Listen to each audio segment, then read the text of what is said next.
One moment, please. We're almost ready for the streaming.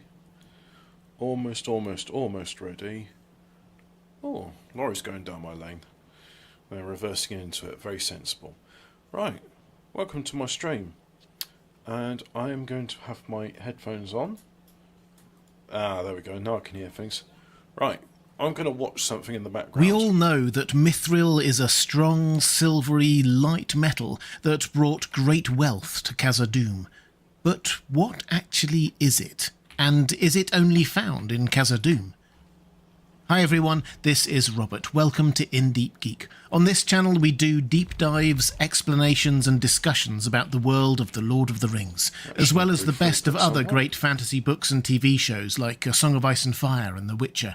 If you like the sound of that, there's a subscribe button in the bottom right of your screen. Mithril is a naturally occurring metallic substance found in Middle-earth. It is lightweight, hard-wearing and yet malleable, able to be shaped into lots of different things, and long-lasting without tarnishing. This is how Gandalf describes it in The Lord of the Rings. Gandalf. All folk desired it. It could be beaten like copper and polished like glass, and the dwarves could make of it a metal, light and yet harder than tempered steel. Its beauty was like to that of common silver, but the beauty of mithril did not tarnish or grow dim. In other words, it could be, and was, used to create some of the most beautiful treasures in the world, because it could be moulded so easily and did not tarnish or grow dim. But it could also be used for the most practical of purposes, in weaponry and armour and in construction, making them strong and yet lightweight. The most famous use of mithril in the Legendarium is probably Bilbo's mithril mail shirt. Frodo wears it under his shirt for most of the story, and it saves his life when he gets struck by an orc spear. This is a good example of mithril in action. The fact that Frodo wears it all that time without anyone noticing shows how lightweight and thin it is, and obviously shiny but not luminous if nobody noticed it. And the fact that he survives the attack with just a bruise, when Aragorn thinks it should have killed him, shows how robust it is. It's also beautiful. When Aragorn holds it up in the torchlight, it is described as shimmering like the light upon a rippling sea, and with gems that glittered like stars. One of the 3 elven rings of power, Nenya, the Ring of Water borne by Galadriel, was wrought of mithril, as were other works of beauty. One of the heirlooms of the line of kings from Elendil was the Star of Elendil, a jewel set on a fillet of mithril. And mithril was so malleable that it could even be woven into the decoration of the banner of Elendil that Arwen made for Aragorn during the War of the Ring. The elves of Eregion, led by Celebrimbor, who had a very friendly relationship with the dwarves of Khazad-dûm, made an alloy out of it called Ithildin, star moon, that was only visible by moonlight or starlight. Celebrimbor used it to do the design on the west gate of Khazad-dûm. We saw that in the Fellowship of the Ring, and if you want an idea of how hard-wearing the substance was, as well as beautiful, by that time that intricate design, open to all the elements, had survived for perhaps 5,000 years. It was used too for larger construction works. After the gates of Minas Tirith were destroyed during the Battle of the Pelennor Fields, they were rebuilt by Gimli and the dwarves using mithril in part. Perhaps they used the mithril that Sauron had hoarded in Mordor. We know that he much coveted mithril and demanded that the orcs of Moria gave him all they found. And when in Rivendell, Bilbo sings a song about Vingolota, the ship Eärendil sailed to Valinor and then into the night sky. He sings that it was made from elven glass and mithril, which may just be hyperbole and legend, but given that he was singing it to Elrond, Eärendil's son, who will have seen Eärendil at a young age sail off in that boat, then perhaps not. And finally, we should note that the guards of the gate of Minas Tirith wore helmets made of mithril, heirlooms from the glory of old days, we're told. All of which might suggest that mithril was quite easy to come by. It wasn't. At least once the dwarves had been thrown out from Khazad-dûm by Durin's Bane, supply dried up.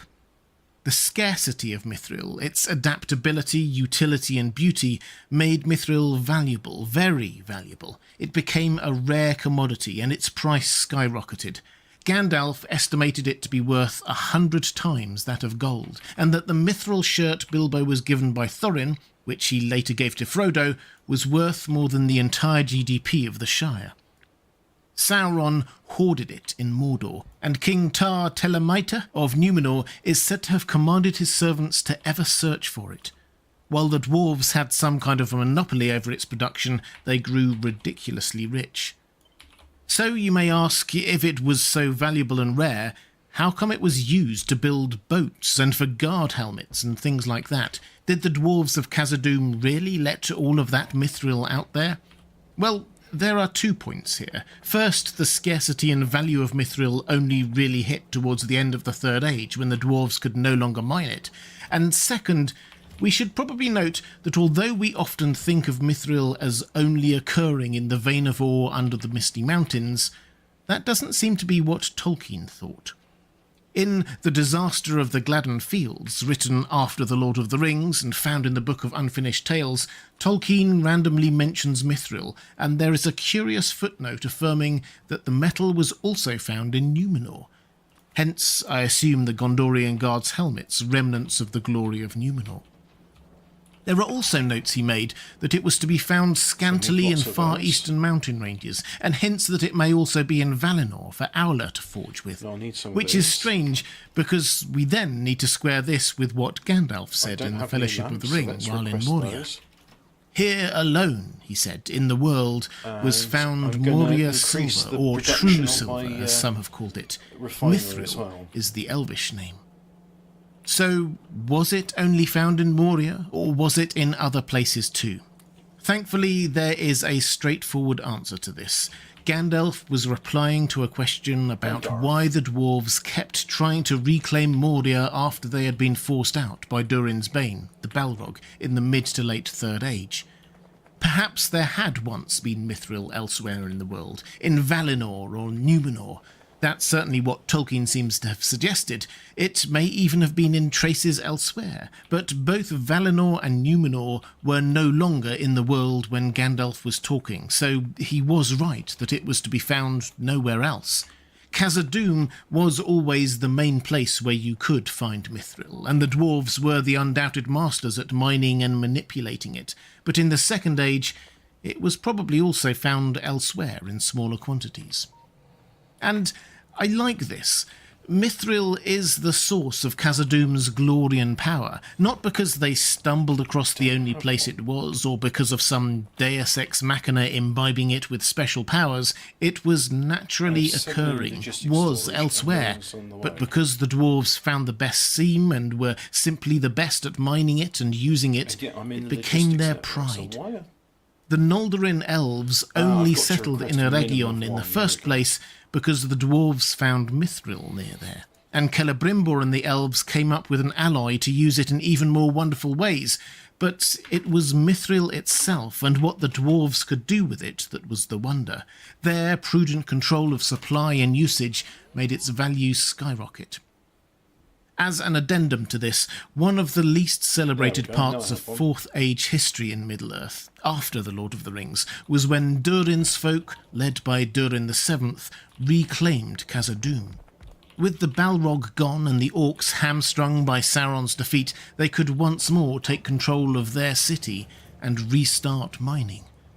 I like to think that they returned to that seam of mithril, and the halls and chambers of that land gleamed with glory once more, as when Aragorn held up Frodo's shirt, shimmering like the light on a rippling sea.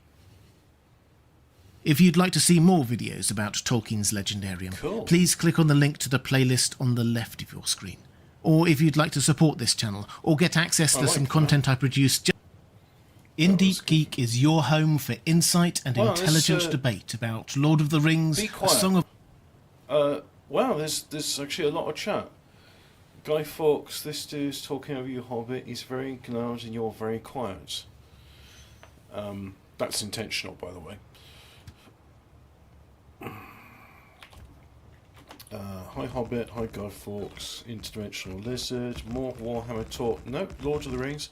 This guy isn't the same I was narrating yesterday. That person sounded like Richard Burton, deep voice. Is the podcast about Tolkien? Is this Doom? Looks like Doom. Knob off with your Doom nonsense. Factorio, though, Doom is a great game. Oh, okay, thank you. You know it wasn't Doom, you mong.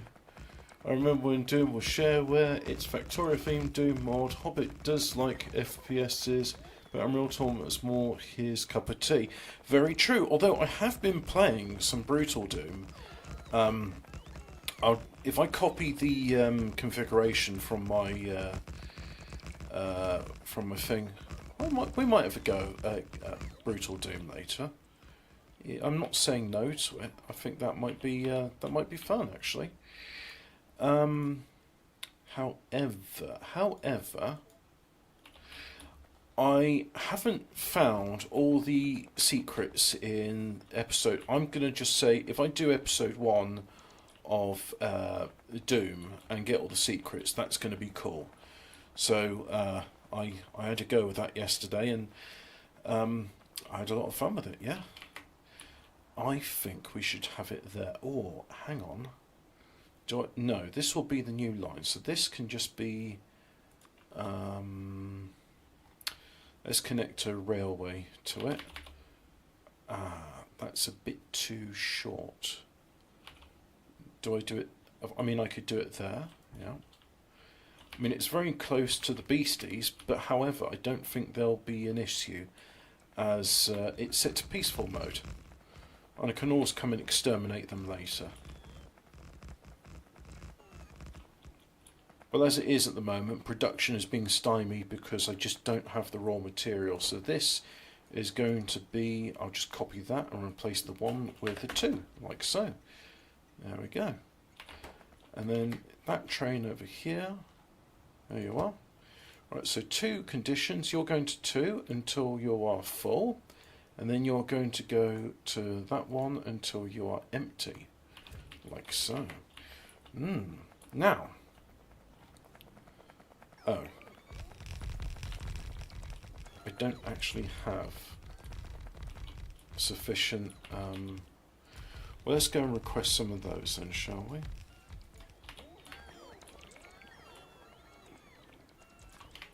So now all of that's done, let's go ahead and put some logistic network in. Oh, you know what, instead of logistic network, look, just do it this way. I don't need logistic networks.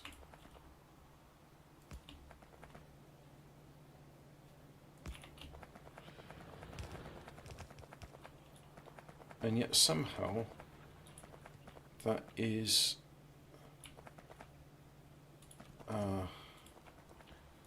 nope, it's all gone Pete Tong Wong. Hi, my name's Pete Tong. We so wrong. We so Rory and Rory and wrong. Me Pete Tong. We do things that are wrong. People say, hey Pete Tong, what you doing? I say, I'm Pete Tong, I do no wrong. But we all know that a fat lie. My name is synonymous with being wrong. My name Pete Tong. Pete Tong loves that song, by the way.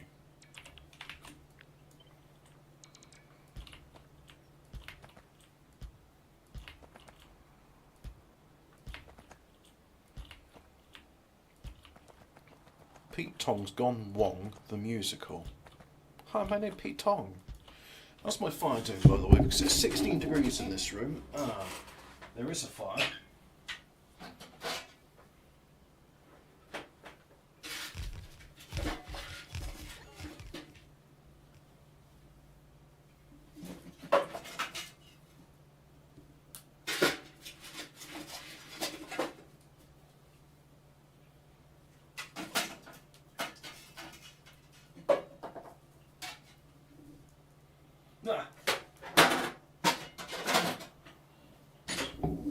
However, at the moment, the fire's just in one corner of the room, and it's a bit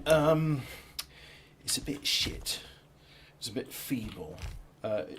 When I said my fire was in one corner of the room, what I meant to say was my fire is only burning in one corner of the stove, so yeah.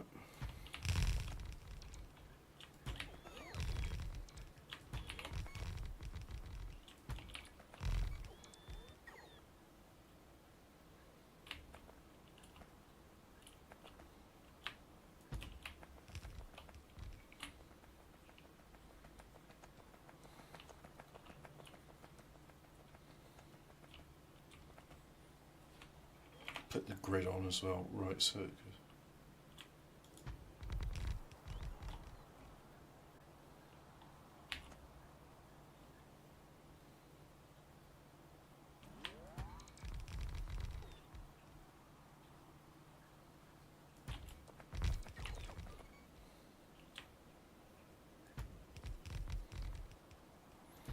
I have seen people using spider bots with a big cargo infantry to do all of this stuff. Maybe one of these days I'll look into that, but I'm not at the stage of having spider bot automation, so not an issue for me. Now, 1, 2, oh, it doesn't matter how many are because I'm not doing balancers anymore. I use these, much better.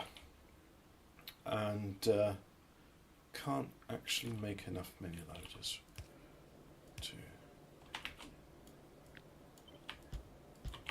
copy those in like that. Put that there. And then like so, do that. Now the thing is, that can be accessed. Yeah, that can be, but those two can't be accessed. So I need to bring this much further back. So let's deconstruct that like so. Yeah. So that's 1, that's 2, that's 3, 4, 5, and that one goes all the way down there like so, like that. Yeah. Now, next one up, you go here, you go straight across, like huh, you go straight across, you go there, you go there, we'll copy a few more in there, and you can go there as well, because there's, oh look, there's even a bit here, so we'll put you in, we can figure out later. And then, we're missing any here? Yeah, we're missing a little bit here, like so. Can't put any in there, can't put any in there. Right, so that's this patch of 2.9 million iron, all good. So now we need 1, 2, 3, 4, 5. 5 more, so we'll go ahead and copy those there, like so. I'll do that.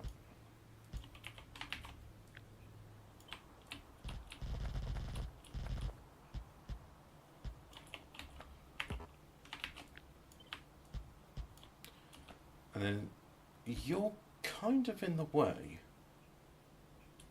a bit, but that's okay. We'll do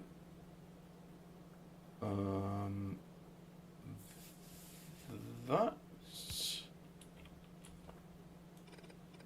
I'm thinking.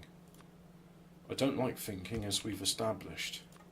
Well, maybe this is the wrong game for you then, Hobbit. No, the thinking's at my pace. It's slow, but it will be done. And then we'll go ahead, copy that there, that there, that there, like so. Right, now that's done, we'll go ahead and paste over this to, we don't need one there, like that. Now we carry on. Yep, version 22 of Brutal Doom will be out soon, so I'll probably have a go at it. But I've been playing version 21 and I found that's been a lot of fun for me. Done this wrong, so we'll put you in there like so. Copy that there, that there. You do that, and then we'll just copy this to there, and copy that to there. Right, now it's a case of getting the raw materials and building all of this. And then we're going to have 8 outputs, or 8 outputs will suffice. We'll make it nice and fast that way, and we'll have storehouses. So I'll make it a bit different to these. Again, they're being stymied by the refinery, which I will upgrade eventually. So it's kind of the opposite of that. You've got significantly more than the others. Why is that? It doesn't matter, I suppose, but it just seems odd that this would be the one.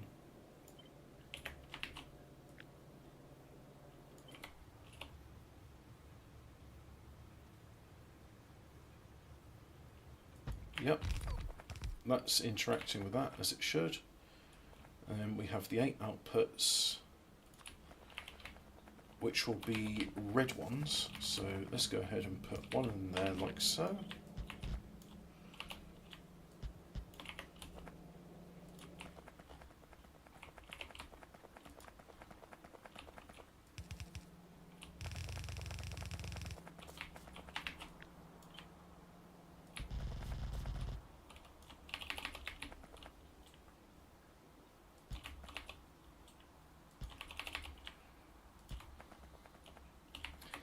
Yep, that's good. Copy up the next one. Like that.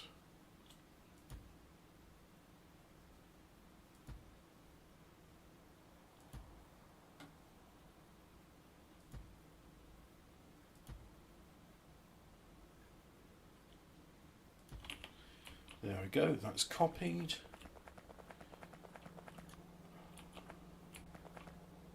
Make sure this is powered up like that. There.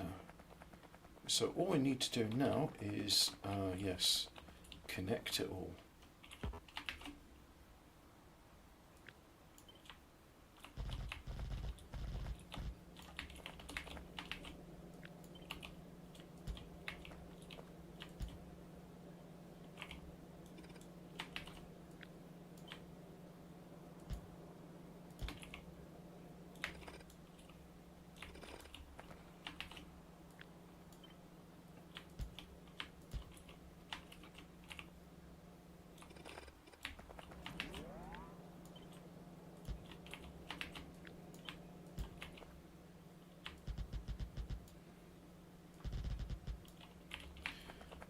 Really? 1, 2, 3, 4, 5. You're in the wrong place then.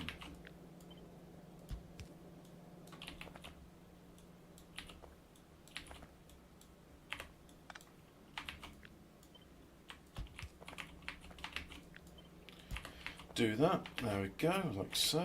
And now I didn't need to do that, but never mind. Pop you in there. Pop that there. Right, do that, and then do that.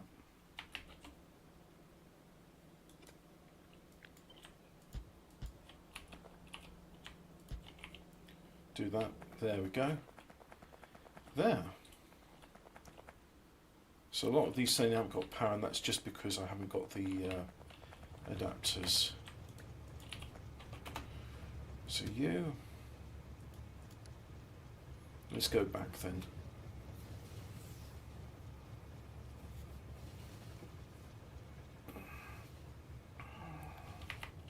Now hopefully, because there's a big demand for red belts here,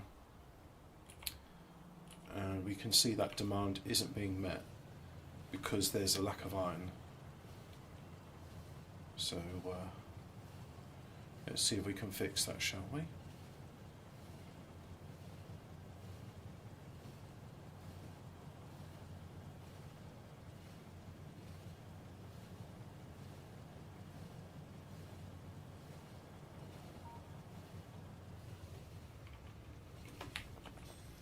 Now I'm going to have you just manual for the moment, which is going to hold things up and create a queue, but hopefully I won't be here too long.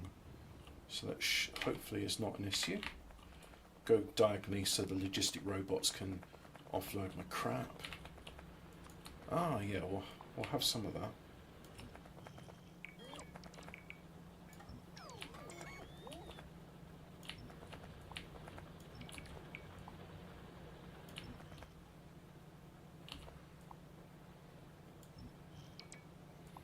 Don't need you then.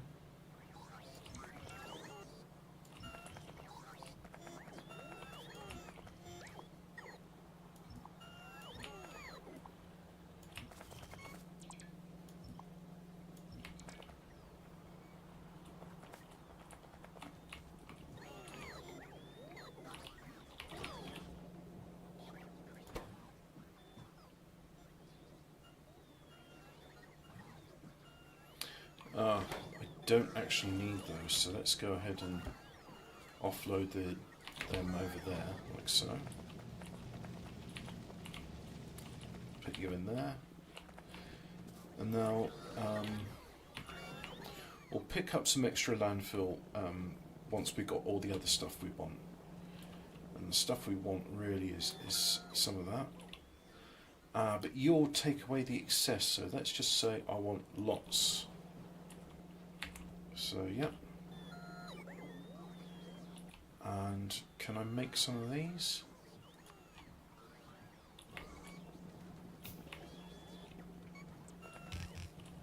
Oh, well, there goes all my red belts. I'll have to downgrade to yellow until I get that fixed. However, I can use these as belt bouncers. How cool is that? I think that's pretty cool.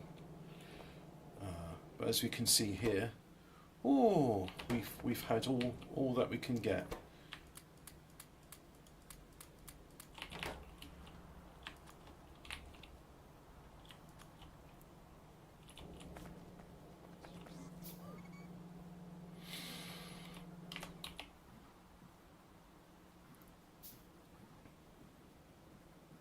You going to give me some of those?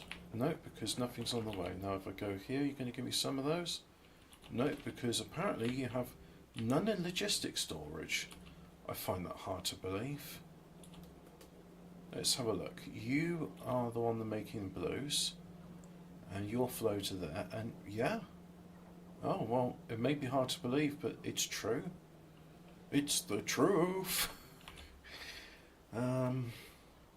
So I got 4 of those, and I got 9 of those. Well, I've got enough red ones then, so I just need a few more yellows.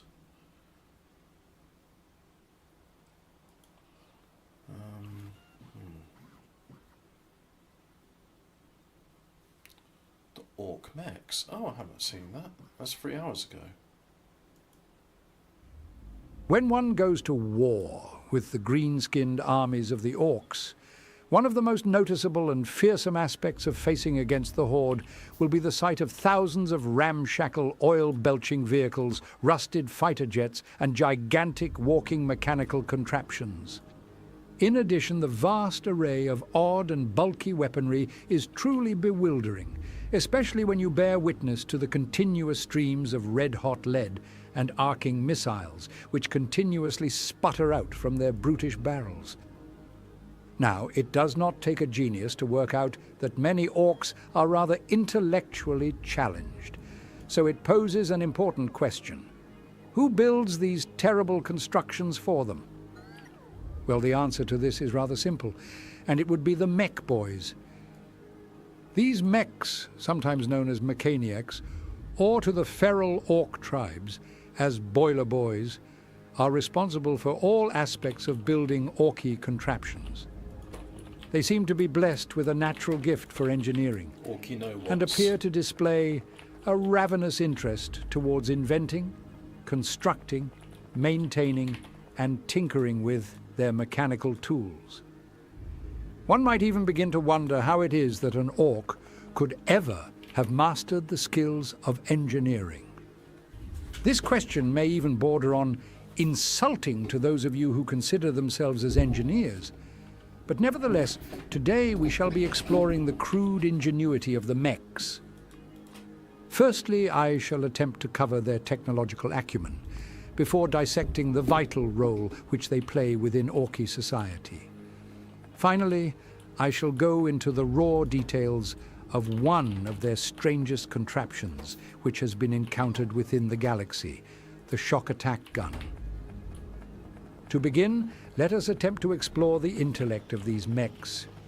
To some degree, all orcs have an instinctual grasp of the technological workings within their machines and tools, and the true reasons towards this ability are often debated by imperial Magos biologist agents. The leading theory behind this innate skill is that in the ancient days of the galaxy, the masters of the orcs, known as the Brain Boys, imbued their genome with artificial and experimental strands of DNA to provide them with somewhat of an intellectual advantage. These fragments seem to have provided the orcs with a hard-coded understanding of technology, allowing a mech to take apart and rebuild a complex engine even if he has never been taught how to.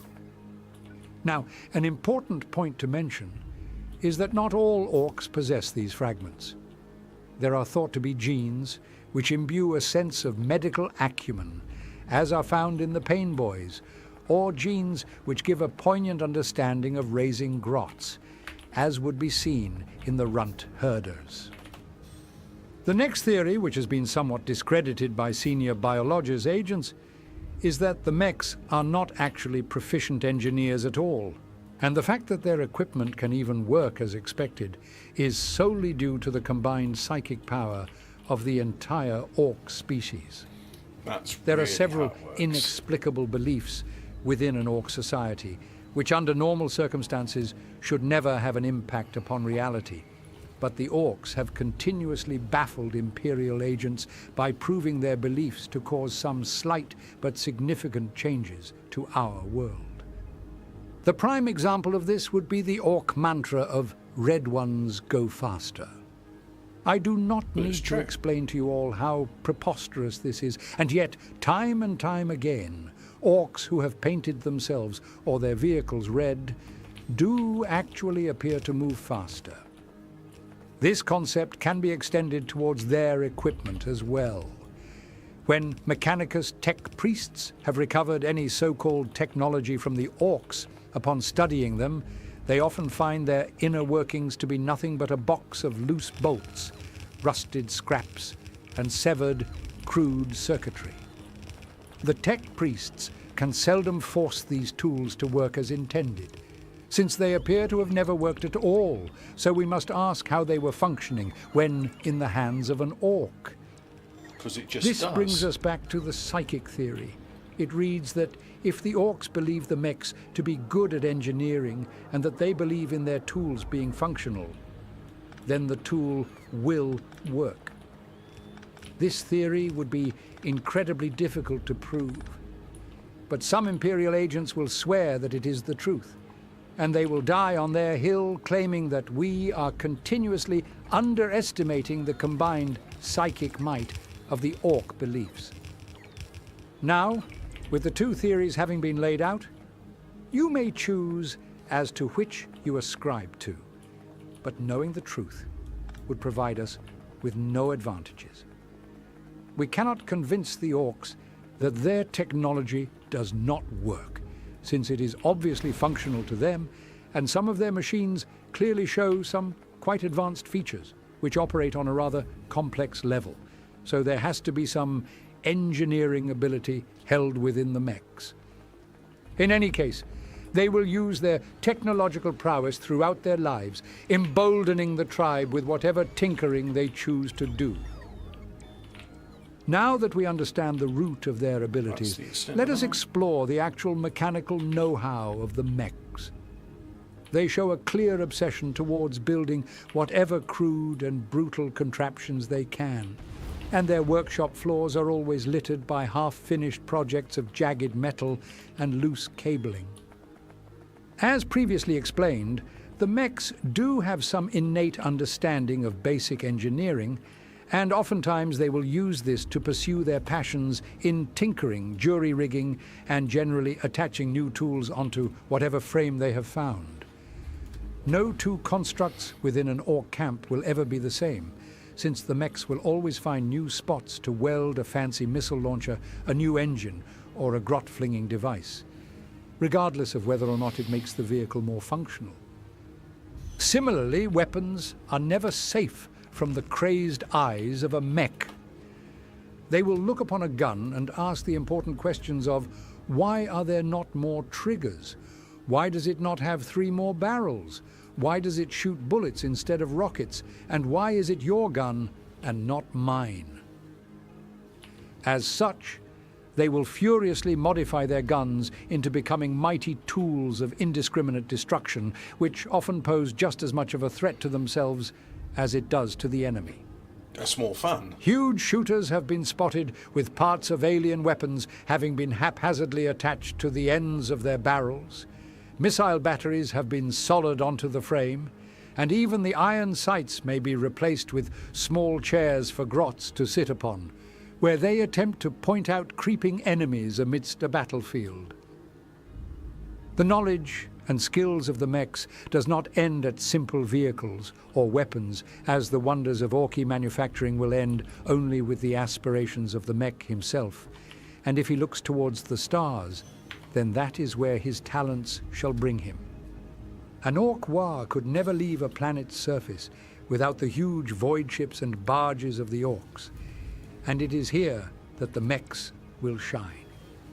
Huge cadres and teams of mech boys will put their heads together to figure out a solution for the problem of space travel. Thankfully, the mechs know how smart they are and how simple this problem really is. All you need to travel through space is a big ship with a big engine, which the mechs can easily construct out of the scrap metal of a planet. Now, the mechs are not only proficient in the art of engineering, as they also stand as something of a mad scientist within an Ork camp. They routinely spend their days toying with ideas for new, death-spitting contraptions, or by arguing over the best methods for strapping a pilot's seat onto a rocket. Furthermore, they will often be found working away with the Ork doctors, who are known as pain boys, to manufacture new cybernetic organs which the mad doc will jovially transplant into an unwitting boy who simply thought he was going to have his hair squig trimmed.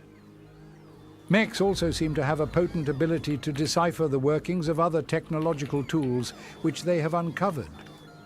After but a short few hours, they can take any piece of hardware from across the galaxy and somehow retrofit it to meet the needs of the Ork tribe. Because of this, it is very common for freebooter or Death Skulls tribes to contain huge numbers of mechs who will assess and value whatever loot and scrap has been recovered from a battlefield. Clearly, the skill set of a mech is a highly prized and sought-after thing for the Orks. Most boys will end up spending their teeth within a mech shop, where they will seek out his technical know-how to produce them a new gun or to just soup up their war bike. For a mech who proves himself to be a true master of engineering, then the gaze of a war boss will inevitably turn to them, whereby he will employ them as his own personal mech. Whilst in this esteemed position, he may be tasked with building the boss a flashy suit of mega armor or a snapping hydraulic power claw. Alternatively, the boss may have his sights set upon a new war, and so he will order the mechs to begin constructing a vast array of vehicles and weapons with which to carry the boys out into battle. I think I needed more of those. With this all being said, the aspirations of a mech may be slightly higher than to simply work for a war boss. As a mech grows meaner and greener, he will inevitably become what is known as a big mech. These experienced Orks will rule over rather impressive workshop complexes, inhabited by hundreds of scurrying Gretchens who carry out his every whim. You wait Some for me, big you mechs son of will a even bitch. advance in status and power to become a mech boss, took more than 2 who minutes to rule do all over that. an entire warband in the same way that a conventional war boss would. The tribes controlled by a mech boss obviously become very technologically centric, and the mechs of these groups are held in far higher regard when compared to a conventional tribe. The Orks will wield highly customized and experimental weapons, cooked up in the deepest corners of a mech shop, purely in the name of discovery and science. These groups tend to contain a huge proportion of cyborgs as well, since the curious mechs can't help but wonder what the nearest boy would look like with a cybernetic limb. When the boys under a mech boss go to war, they are often enveloped by a vast custom force field, which is a crackling, sparking and inconsistent shield against enemy fire. Some mech bosses may eschew the use of boys entirely, favouring the strength of tin over that of flesh. These mechs will construct huge armies of death dreads and killer cans, forming what is known as a dread mob. These are walking mechanical canisters which contain within them a permanently wired-in and attached pilot who will tend to go a little stir-crazy from being locked inside a metal can for so long. Sometimes the mechs who lead these dread mobs go a little mad themselves. If you were a mech, why would you stop at ruling over 10 dreads and 20 killer cans when you could rule over 100 of each? As such, they're over many there. mechs will simply turn rogue to the ways of the War and will instead seek out to obtain as many resources as possible purely to fulfill their goal in possessing the most deaf dreads and killer cans that the galaxy has ever seen. Now that we understand a little more about the mechs themselves, let us delve into a mech shop and investigate the gubbins and knickknacks which exist within them. These workshops, with their eclectic piles of hazardous wonders, are veritable treasure troves of ingenuity. Amidst the cluttered disarray, exotic components and half-formed machines take shape in every nook and cranny that manages to escape the rampant mess. The walls will be utterly coated with overlapping tool boards, displaying hundreds of gigantic spanners, rusted ratchets, disjointed nail guns, smouldering torch cutters, arcing welders, blunted knives, broken hammers, sparking electrical equipment, bent nails, twisted cogs, and even more crude tools for the mech to play with. These have all been tailor-made for the mech's calloused and gnarled hands, and they will be used until something vital snaps or breaks off, at which point the mech will solemnly retrofit the prized tool as yet another component to be added into a new creation. The ceilings will dangle with chains and joints holding up trucks and war buggies to allow the mech to access their sputtering engines or broken axles. Meanwhile, the floors are slick with black oils and glimmering petrol, causing many poor grots to slip and fall into some gutter, much to the delight of the Petrol. ruling mech. Normally they say Prometheum. Despite the obvious fire hazard of these workshops, there is seldom found to be any kind of fire alarm or sprinkler system. This makes a Why lot would of you sense have to the that? mech, however, for why would he waste valuable components on fighting a fire when he could use them to build a new gun instead? Oftentimes, the mech will be occluded by a field of dense cigar smoke, the exhaust of whatever engine he's working on, strange aerosols of oily mist, and the drifting particles of metallic dust kicked out by the whirring mechanical saw blades as they slide through crude metal plates. I have to make The mech sure himself will be getting utterly some. coated in a layer of soot and grime, with his boots being in a far worse state than would be found on even a citizen upon Katakan. For the mech, though, he simply loves this existence. He cares not for the dirt, as it simply adds some flavour and charm to his creations, and he will gleefully work deep into the night, churning out new mechanical creations all the while. The same, Apparently, I've no however, mini-loaders in cannot my be said for his logistics grot network. companions. I find that hard to Within the believe. workshops, I there will exist specifically built hundreds of most of lowly them. grots, Gretchen, and snotlings who have been enslaved by the mech to enact his maniacal wishes. They will choke on the heavy fumes which eat into their feeble lungs. Their weak arms can barely hold up the mech's tools, leading many to be crushed under the weight of various objects around the lab. Many constructs within the mech shop will continuously spin or walk about, almost as if they have some form of free will. And these machinations will simply squash any inattentive grots who did not see the half-formed, deaf dread walking towards them. Some rooms of the mech shop will exist as storage facilities, and these will be utterly rammed with Orky tools of war. Countless How numbers of indeed does sluggers Greta and Thunberg shooters will fill calculate these the, armories to the carbon point of footprint of an Orky bursting, vehicle? leading to many weapons to Well, the thing simply is, spill Orky out vehicles onto are the actually streets environmentally friendly for the boys if to the orcs steal. were interested in that. If they Other believed storerooms it's will be filled with green, stick then bombs it and is. gigantic warheads, which will occasionally explode, reducing half of the tribal grounds to smouldering ash, much to the displeasure of the ruling war boss. Many mech shops will be attached to a parcel of land owned by the adherents towards the cult of speed. They will have adapted the landscape into a huge racetrack, which will be used to test out the top speeds and maneuverability of the mech's newest war trucks and bikes. The roaring sound of engines will screech through an orc camp, and the vast occlusive clouds of thick black smog will billow out of both the machine's engines as well as the mech shop itself. In some rare mech shops, we may even find an experimental facility towards building a weapon known as a shock attack gun. This is perhaps the most bizarre and dangerous weapon ever invented by the orcs.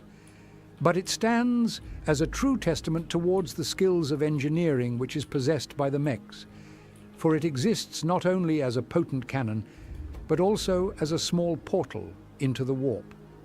It appears as a huge vacuum tube, which connects to a heavy frame of bolted metal, and at its barrel there is a huge spinning contraption of cogs and wheels, which accelerate a strange trio of glowing orbs towards incredible speeds.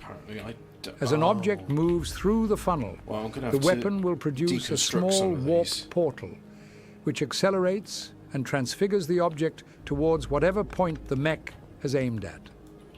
Most mechs see it as wasteful to shoot pieces of metal with this tool, as they find themselves to get far better results from using snotlings as their choice of ammunition. These unfortunate creatures will be exposed to the snatching horrors of the warp, who would greedily consume the little green treat if he wasn't being propelled at such high speeds that not even a demon could steal him. As the snotling emerges on the other side, they have completely lost their minds and entered into a state of pure, psychotic rage, whereby the only thing their puny brains can focus on is the innate urge to survive. Now, due to the strange nature of the warp, it is possible for the snotlings to emerge not near their target, but within them. In these circumstances, the unfortunate victim Still not enough. will suddenly feel a very strange sensation within their body, of a furious, crazed creature gnawing and clawing its way out in a burst of terrified gore. But in the meantime, Mechs who let's go use ahead these and weapons build the, are often closely associated with runt herders, who keep vast chain gangs of snotlings by their side Keep the, to be used thing. as a constant source There of is, ammunition for the an strange Ultramarines. gun. No, it's not. In rare the film is circumstances, called groups of Ultramarines. several big mechs may I think it was bring their released shock in attack guns to 2012 or bear so. as a combined had battery, it at one and with a point, but I horde don't of know what happened to snotlings the, by their side, they will unleash disc. blasts of untold havoc across a battlefield, leading to an incredibly unpredictable level of destruction to their enemies. The shock attack gun is far from perfect, and to call it reliable would be a flat-out lie, which even the mechs would acknowledge. Sometimes the gun can simply malfunction and open a gaping portal to the warp, which will suck in the mech, half of his boys, and then rapidly close, leaving just an empty echo of reality in its place. Similarly, the weapon may open the warp portal far from its intended target, or it will shoot the mech in place of his snotling army, resulting in a very confused enemy battle line having to deal with a disgruntled mech who can't understand why he has appeared there without his tools. This shall bring an end to our investigation towards the orc mechs. These odd boys are a pivotal and vital component of any orc tribe, and without them it is doubtful that a Wa would ever reach its true level of potential. While many orcs may see a mech as a slightly untrustworthy git who only seeks to scam them out of their treasured teeth, they still acknowledge and give thanks to him, for who else could mount a new shooter onto his fancy truck? It is quite rare for a boy to ever get the exact item which he requested from a mech, but whatever it is that the mech constructs for him, it is certainly a tool which will aid the boy in his oncoming Wa. Wow.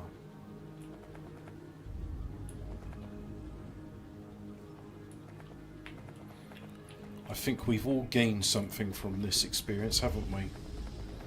I know I have. For the Emperor, etc., etc. Tucker Putin. Didn't expect. No, be quiet, Lotus Eaters. Stop being auto-recommended to me by the thing. I don't like that. How did the Hobbit economy work? Oh boy, I really want to know about the monetary policy of the Shire.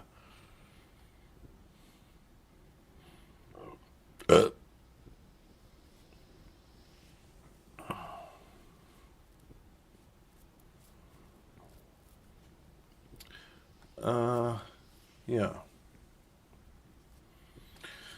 Anyway, we'll get rid of that and just... Oh.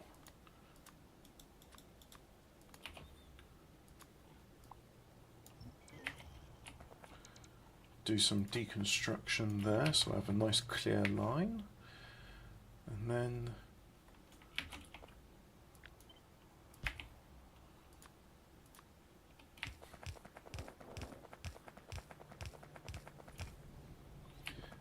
And we'll have you... no, because that would conflict with another fluid.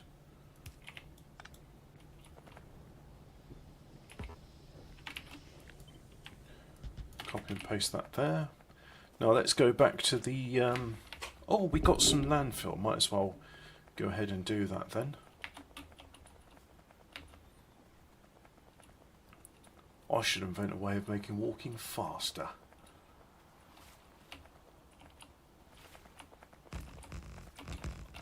And some cliff explosives whilst I'm at it.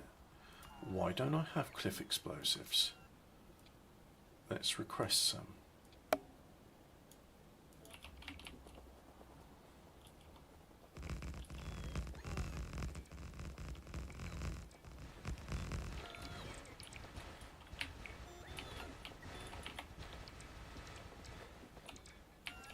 No, that's as far as... Oh, that's annoying. If I had a little bit more, I could have done it. But I don't, so I can't.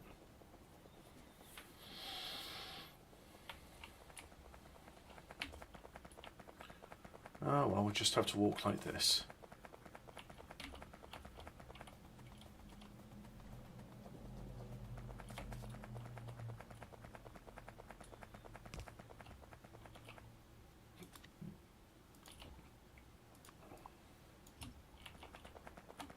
And yet they're going to be stuck for a while until I get cliff explosives, so that'll have to be next on the agenda.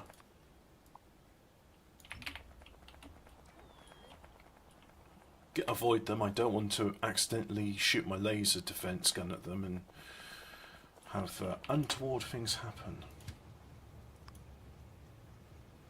Right, so back we go with a fresh load of iron. We have a look here. We got you. I'm going to say instead of that, we'll add a new station. Go to 2 until you're full cargo. So we got 3 trains at this stop, so we may as well balance them between the 2 of them. Have you go there. And you're not quite done, but I want you to go so the other train can get going.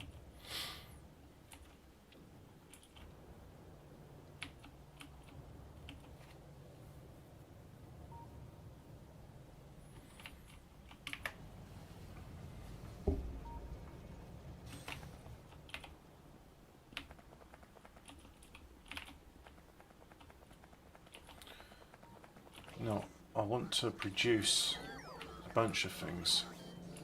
Mini loaders specifically. So let's go ahead and get some... can I produce them? Yeah, I can make 10. That should suffice.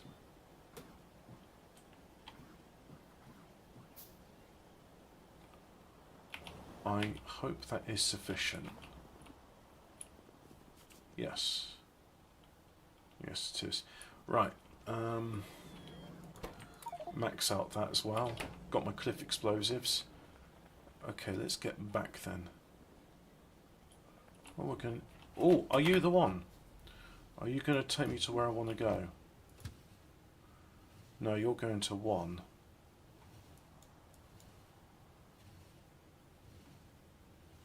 Well, if I say temporarily, just go there. So you'll just carry on to where I want you to go. And then you can go to 1. So the thing is, 1 at the moment, it's... as you can see, the throughput is not enough to meet demand.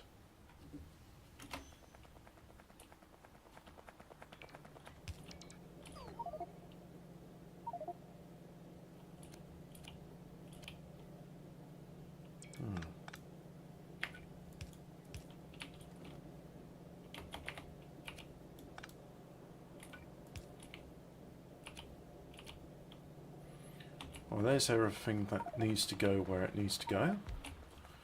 Have insufficient drills. Right, okay. We'll work on that in a bit. Main thing at the moment is, due to being so full, my robots can't get back in. So I need to go and help them out by doing this bit.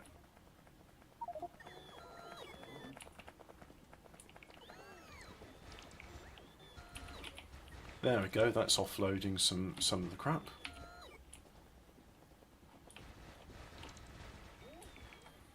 Just like that.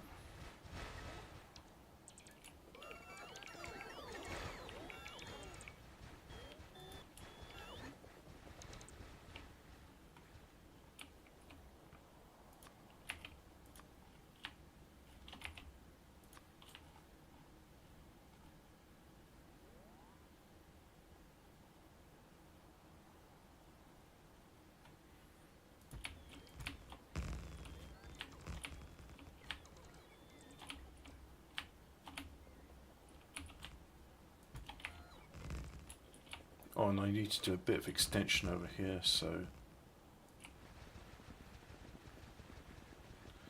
let's do that there, like so.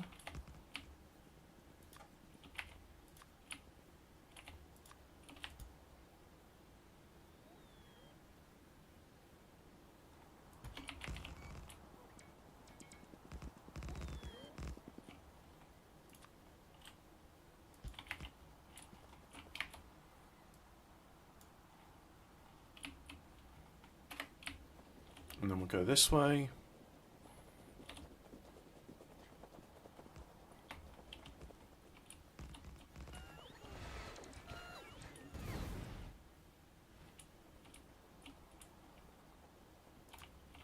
I'm glad that hasn't aggroed the biters.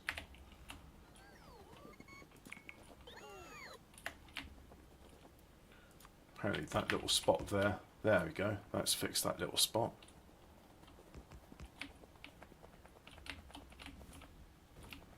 Good, that hasn't triggered them, because I'd be a bit fucked if it was.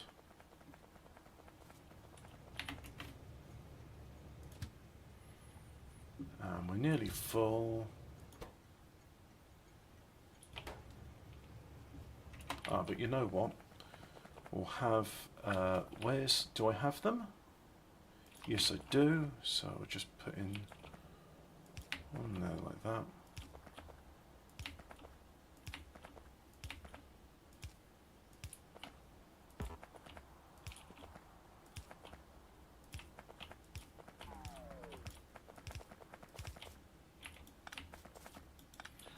That should give plenty of spots for the train to come in and the other one to get ready.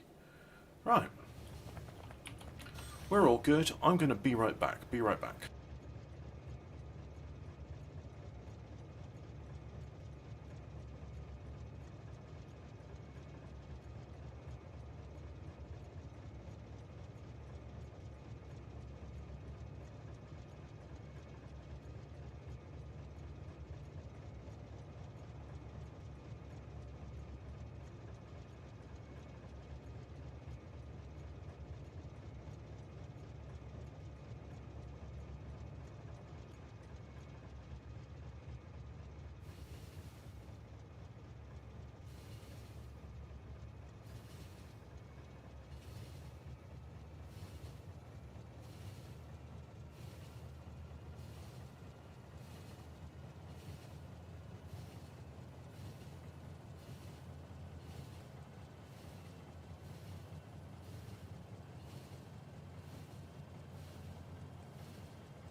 Oh, that was unpleasant.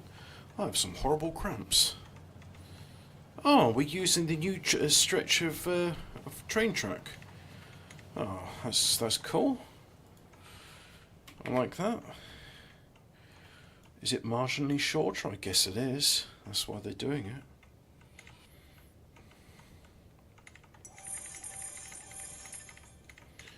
Alright, that's that dealt with. Now, if I look here, see this is filling up. We've got a little bit of iron ore, so we'll just offload that. And then we've got some solid fuel, so let's put solid fuel in there. There we go. I've got 7 more mini loaders, so what if I went ahead and... oh, it's too late, never mind.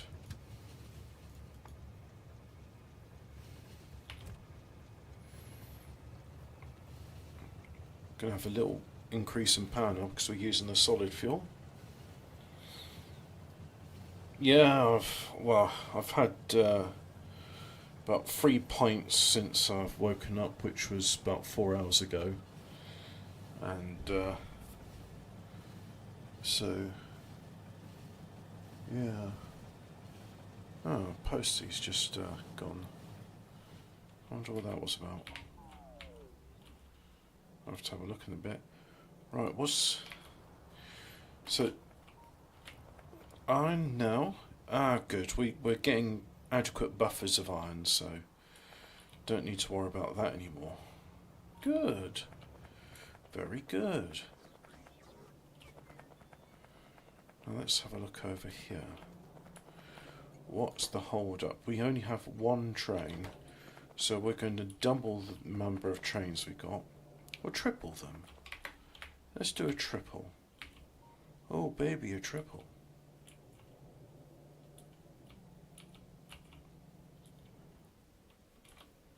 And we can reclaim some of those miners as well.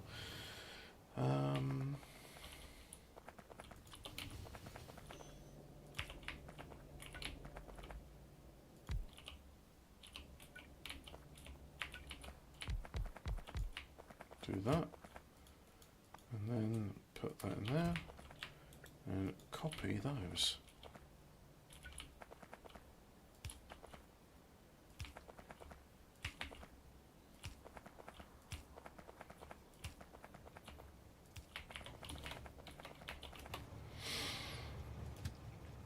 Put you on automatic, like so. Yep, here we are. Go there. And then, hello Ian, yes, I ate something that disagreed with me and now I have the diarrhea. It was unpleasant. I'm hurting.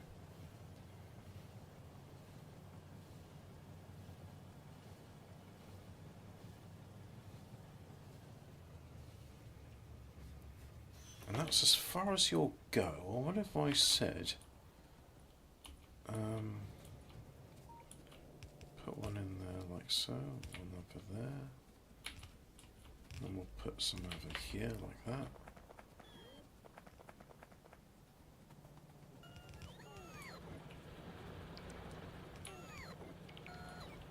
Yeah, that's it, there we go. Right, so I can reclaim all of that. Yep.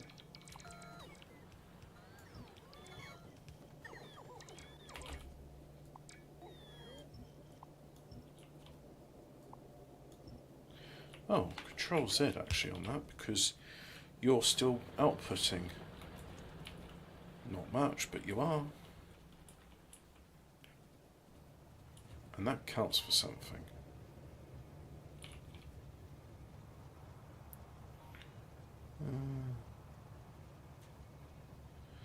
No, it's not pleasant, you're right.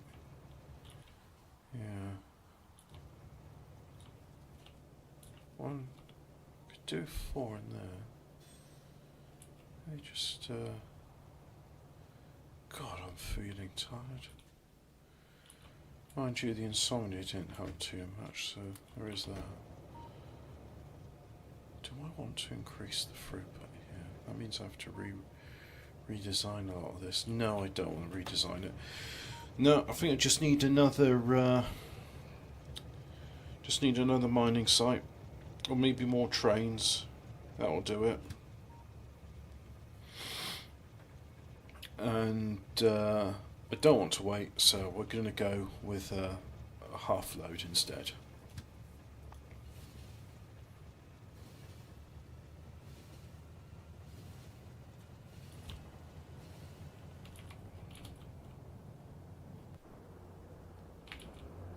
Have a look at that. See, already some of these miners are already marked for deconstruction.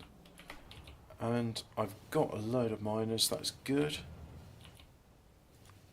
What if I requested miners? Where? No, it comes under production, doesn't it? We'll request at least 100, like so. There we are.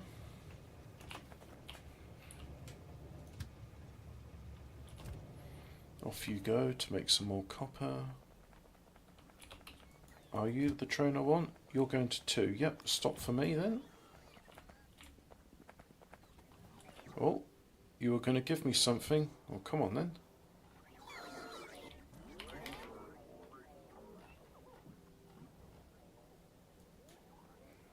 See a bunch of logistic robots flying away around. I don't need all the landfill anymore, so you just pick it up, please.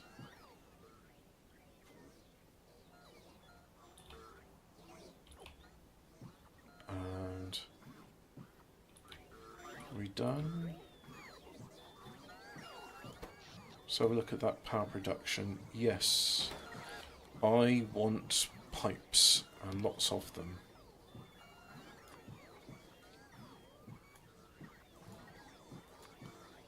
And what else do I need? I need storage tanks, don't I? So we'll have a storage tank. And then what else do I need? Storage tanks, pumps, yeah, need pumps. So we'll get some pumps as well. Like so, yeah. Red wires. We'll have some red wires. And I think that'll do us, actually. Yep. Good.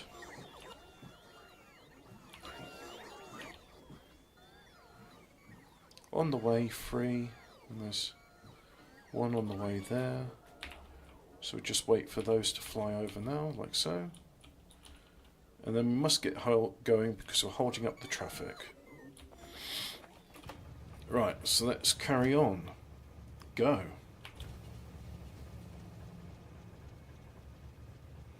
Hi all, Hobbit's got the backdoor trots he followed through earlier today. No, I didn't, Ian. I can get to the toilet in time. Oh well, enjoy your scatological fantasies. Oh, why Russia tried to block this canal? Let's have a look at that then. This is Poland. To the north Poland? is the Baltic Sea, an Yeah. important waterway home to several ports Cool. and a connection for surrounding countries. Yeah, right. Now take a look at this tiny slither of land right here between Kaliningrad. Lithuania and Poland. Oh, That's yeah, Kaliningrad, a Russian exclave that serves as the country's only ice-free port on the sea. The zone is causing a bit of tension with its neighbours when it comes to trade and travel. You see, for ships to access this port in Poland, they first had to pass through Russian-controlled waters, something that, after okay. years of problems, Poland didn't really want to do anymore. So, starting in 2019, officials built this, the Vistula Canal. Right, so you can have a look at it for yourself, but there's basically a peninsula of land, and it prevents egress to the sea until you get through Russian-controlled water, and Poland just doesn't like that because you know Poland's strong. I think that's the term. So I didn't know about the Vistula Canal. I didn't think Poland had significant enough trade to warrant such a thing, but apparently they do. That's as much as I can do.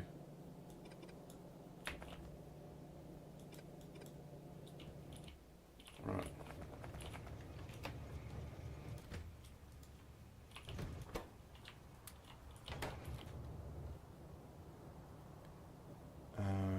There we go. That train's now loaded up. Anyway, carry on. At over a kilometre long, the new channel now allows Polish ships to avoid passing through the Russian Straits.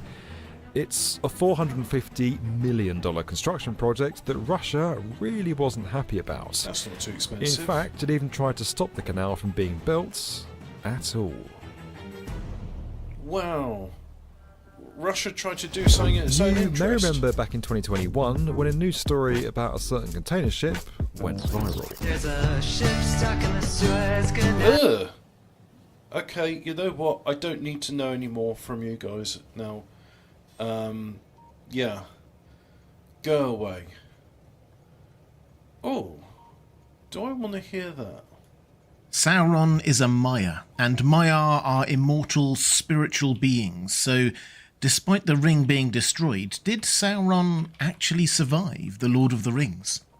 Hi everyone, this is Robert. Welcome to In Deep Geek. On this channel we cover The Lord of the Rings, A Song of Ice and Fire, The Witcher and much more. The best in fantasy books and TV shows. If that sounds good, then please consider clicking the subscribe button in the bottom right of your screen and the bell icon. At the end of The Lord of the Rings, the One Ring is destroyed and Sauron's evil reign is ended. Aragorn is crowned, Legolas and Gimli go on a road trip, and the hobbits head back to the Shire, restoring it to its innocent, natural beauty. Everything seems perfect. Evil is vanquished. The best way to end an epic fantasy story. But this is where a geeky attention to detail gets in the way, because is there a chance that Sauron actually survived? Yes, the ring was destroyed and his tower collapsed, but isn't he a Maya, that level of being in Tolkien's legendarium that is fundamentally a spiritual being? You can kill his physical body, but his spiritual being lives on and potentially takes on a new form sometime later. We see this most famously with Gandalf, another Maya. His body is killed in his battle with the Balrog, but his spirit survives and he returns as Gandalf the White. Sauron makes regular use of this shape-shifting ability and seems pretty proficient at it. In the First Age, he shifted shape frequently. In The Tale of Beren and Luthien, he shifts into a werewolf, a serpent and a vampire, all in short order. In the Second Age, he famously took on an aspect of fair hue, in Tolkien's words, and the identity of Anatar, the Lord of Gifts. That's how he managed to mislead the elves and Celebrimbor in particular to forge the Rings of Power with them. A disguise so good that the wise, like Gil-galad and Elrond, might have had their suspicions, but no one knew it was Sauron. Sauron was defeated by the last alliance of elves and men and the ring cut from him, but then he returned to menace the world once more, millennia later. I know he appears in the films as basically just that one fiery eye, but he does have a physical body at that point, so might he have just done it again after The Lord of the Rings? Well, let's start, as we always should, with what Tolkien actually wrote. This is his description of the end of Sauron, from the perspective of those outside the Black Gate. The earth rocked beneath their feet. Then, rising swiftly up, far above the towers of the Black Gate, high above the mountains, a vast, soaring darkness sprang into the sky, flickering with fire. The earth groaned and quaked. The towers of the Teeth swayed, tottered, and fell down. The mighty rampart crumbled. The Black Gate was hurled in ruin, and from far away, now dim, now growing, now mounting to the clouds, there came a drumming rumble, a roar, a long echoing roll of ruinous noise. What am I going to do? Black against the pall of cloud, there rose a huge I need to shape of increase the shadow, production in the refinery. impenetrable, lightning-crowned, filling all the sky. Enormous, it reared above the world and stretched out towards them a vast, threatening hand, terrible Oh, but you're probably the impotent. For closest even one. as it leaned over them, a great wind took it, and it was all blown away and passed, and then a hush fell. That last part, where the huge shape of a shadow loomed, reaching out, and then a great wind blew it away, that was Sauron himself, it would appear, a spirit or shadow blown away. Interestingly, this is a similar can I way to get how airtime? Tolkien describes the end of Saruman's life, another Maya. To the dismay of those that stood by, about the body of Saruman a grey mist gathered, and rising slowly to a great height like smoke from a fire, does. as a They're pale, pointed, but shrouded I'm in figure, passive mode it at the loomed moment, over the and hill. I'm not yet ready For a to go moment into, it wavered, looking to the active west, mode. but out of the west came a cold So they'll wind, only and it attack me if bent I attack away, them. and with a sigh dissolved into nothing. This is more specific, though. The wind came out of the west. That's figuratively where Valinor is and the Valar are.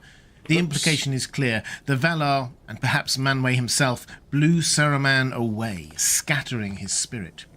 So it seems that, technically, Sauron did survive the destruction of the ring, but his spirit was blown away in some way. Which is all very poetic, but what does that actually mean? Well, Gandalf has a go at explaining it in the Council of Elrond. They really did have quite a wide-ranging discussion there. He says this: "If it, the ring, is destroyed, then he will fall, and his fall will be so low that none can foresee his arising ever again. For he will lose the best part of the strength that was native to him in his beginning, and all that was made or begun with that power will crumble, and he will be maimed forever, becoming a mere spirit of malice that gnaws itself in the shadows, but cannot again grow or take shape. And so a great evil of this world will be removed." Because, you see, Sauron's situation really is quite different to Gandalf's when he came back, or even Saruman's when he was killed by Grima. It was different for two reasons. First, because Sauron had poured so much of himself, his strength and will, into the One Ring. So when that was destroyed, part of him was destroyed. But secondly, we shouldn't view Sauron as the same as other Maiar at this moment in time. Although, as far as we know, Saruman only ever had or used that one body, Sauron is the equivalent of a battle-scarred veteran, still powerful, but having lost a lot of his previous powers and abilities. He wasn't in possession of the ring, for one thing, but also he had been irreparably damaged by what happened at Numenor. He had been there when God, Eru Ilúvatar, intervened directly to destroy the entire island continent, submerging it beneath the waves. All mere mortals were killed. Sauron himself was killed, his body destroyed, and his spirit left to limp back across the seas to Mordor. This god event was so destructive that he could no longer shapeshift afterwards. He could slowly take on a physical form once more, but only one that represented his true being, that of an evil tyrant. Put simply, his Maya ability to take on a physical form had been irreparably damaged. This is why, with the One Ring cut from his finger at the end of the Second Age, he disappeared for so long. It took him millennia to regain his strength. With the One Ring destroyed, not just missing, at the end of the Third Age, in Gandalf's words again, his fall was so low that none can foresee his arising ever again. All of which brings us to the startling conclusion that, yes, Sauron did survive the end of the Lord of the Rings, but he is now just a spirit of malice that gnaws itself in the shadows. Tolkien would not, of course, have us think that evil was therefore fully defeated. Here's Gandalf again. Other evils there are that may come, for Sauron is himself but a servant or emissary. Yet it is not our part to master all the tides of the world, but to do what is in us for the succour of those years wherein we are set, uprooting the evil in the fields that we know, so that those who live after may have clean earth to till. What weather they shall have is not ours to rule. Indeed, Tolkien even started writing a sequel to The Lord of the Rings exploring this very issue called The New Shadow. I've done a video about that if you're interested. It was set 100 years into the reign of Aragorn's son Aldarion. One moment, please. Tolkien stopped writing it, but we are left with an intrigue.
Reconnection successful. And I'm back in the room. Intriguing moment where Borlas, an old man and the protagonist of the extract we have, smelt, as it were, the scent of an old evil. Yes, Sauron was gone, defeated, dead, but he also lived on, as a spirit that cannot take bodily form, and in echo or as a memory of the scent of evil. If you'd like to see more videos about Tolkien's Legendarium, please click on the link to the playlist on the left of your screen.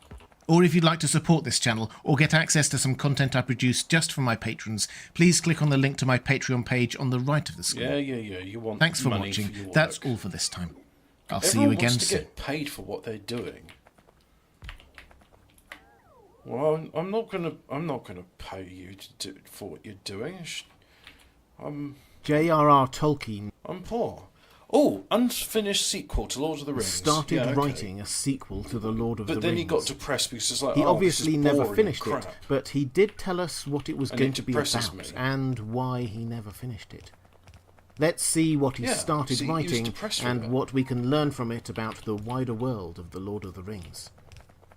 Hi everyone, this is Robert. Welcome to Hello, Indie Robert. Geek. How are This you? video is brought to you by my wonderful Patreon community. Oh, excellent. From now on, I'll bring you I'm so regular happy J.R.R. you to- Tolkien Yeah, and Lord shut of the up! Rings content on Get this to the channel, actual as well as stuff. the best and the bell. Line in a hole in the ground, Right. there lived a hobbit on a blank page of an exam paper he was marking. Then proceeded to write the first draft in relatively swift time. The Lord of the Rings was a more detailed, lengthy and iterative process over many years. He began thinking about the possibility of a sequel, it seems, sometime in the late 1950s or early 1960s, by just starting to write it, imagining what the world would be like sometime after the end of the books and once all of the characters we know have departed. In fact, he started writing the story 3 times, never getting beyond a few pages in before abandoning it. The version we have, which amounts to about 13 pages of prose, can be found in a book called The Peoples of Middle-earth, one of Christopher Tolkien's wonderful collations of his father's previously unpublished works. The story itself, to which Tolkien gave a working title of The New Shadow, was set 220 years after the events of The Lord of the Rings. Middle-earth was then a very different world to what we saw in The Lord of the Rings. Sauron had fallen, the Rings of Power had lost all their power, the elves had left the continent, dwarves were delving deeper underground and vanishing from society, humans ruled. This is the dominion of man. Aragorn ruled the reunited kingdoms of Gondor and Arnor for 122 Gondor, years. He was Arnor. wise and true to the last, and was succeeded by his and Arwen's son, Eldarion. Eldarion's reign was also a long one, and Hello, he my was name's also Eldarion. wise How are and you good, doing? though perhaps a notch or so down on his father. The story we have here happens right at the very end of his reign, perhaps even causing his death. We never got to that point in the plot, so we'll never know. 13 pages may not be a lot to go on, but thankfully it does include a lot of exposition, allowing us to see the outline of what the story would have been about. The story is told from the point of view of Borlas, who was the youngest son of Beregond. You may not remember Beregond, but he was an important if minor character in The Lord of the Rings. He was a soldier of Gondor during the climactic battles of the Return of the King. He befriended Pippin, and it was he who prevented Denethor's guards from burning Faramir alive, then stopped Denethor from killing Faramir himself, before fighting side by side with Pippin at the decisive Battle of the Morannon. In short, he's quite the unheralded hero. In this story, Borlas, his son, is living as an old man on the banks of the river Anduin. He is one of the few left in Gondor who retain even a distant memory of the real evil and threat posed by Sauron. All around him people have forgotten, growing up not knowing the reality of evil. Orcs are figures of fun and mockery, and the century-long reign of Aragorn's son has brought peace, prosperity, and apathy. The bulk of the story of The New Shadow is actually a conversation between Borlas and Ceylon, a younger man.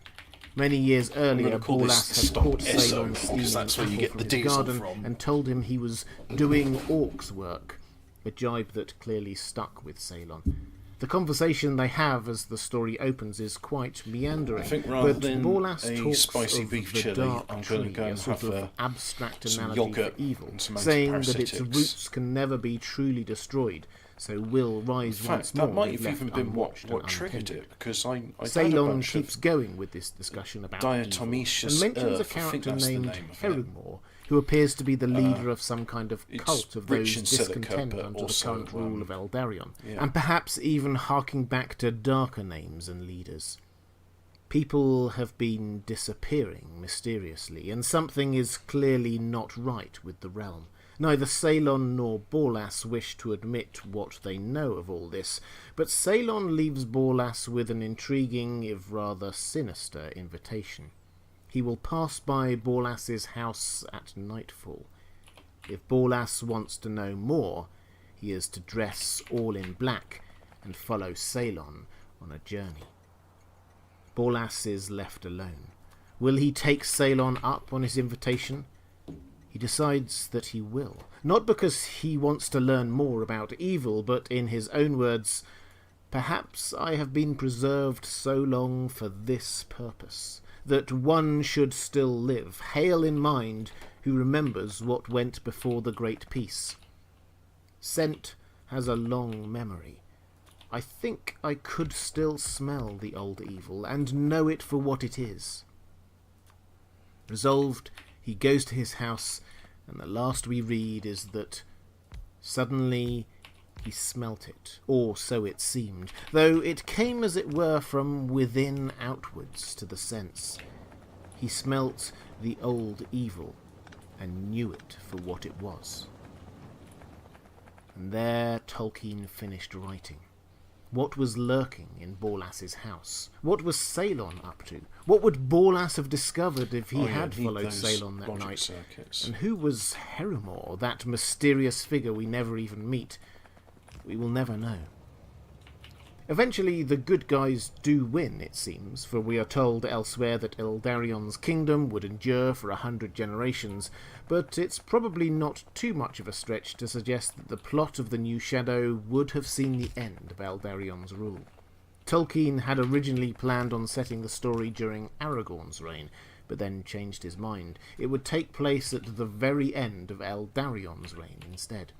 I think the most likely reason for this change is the very premise of the plot. People had forgotten about the evil of Sauron and Morgoth.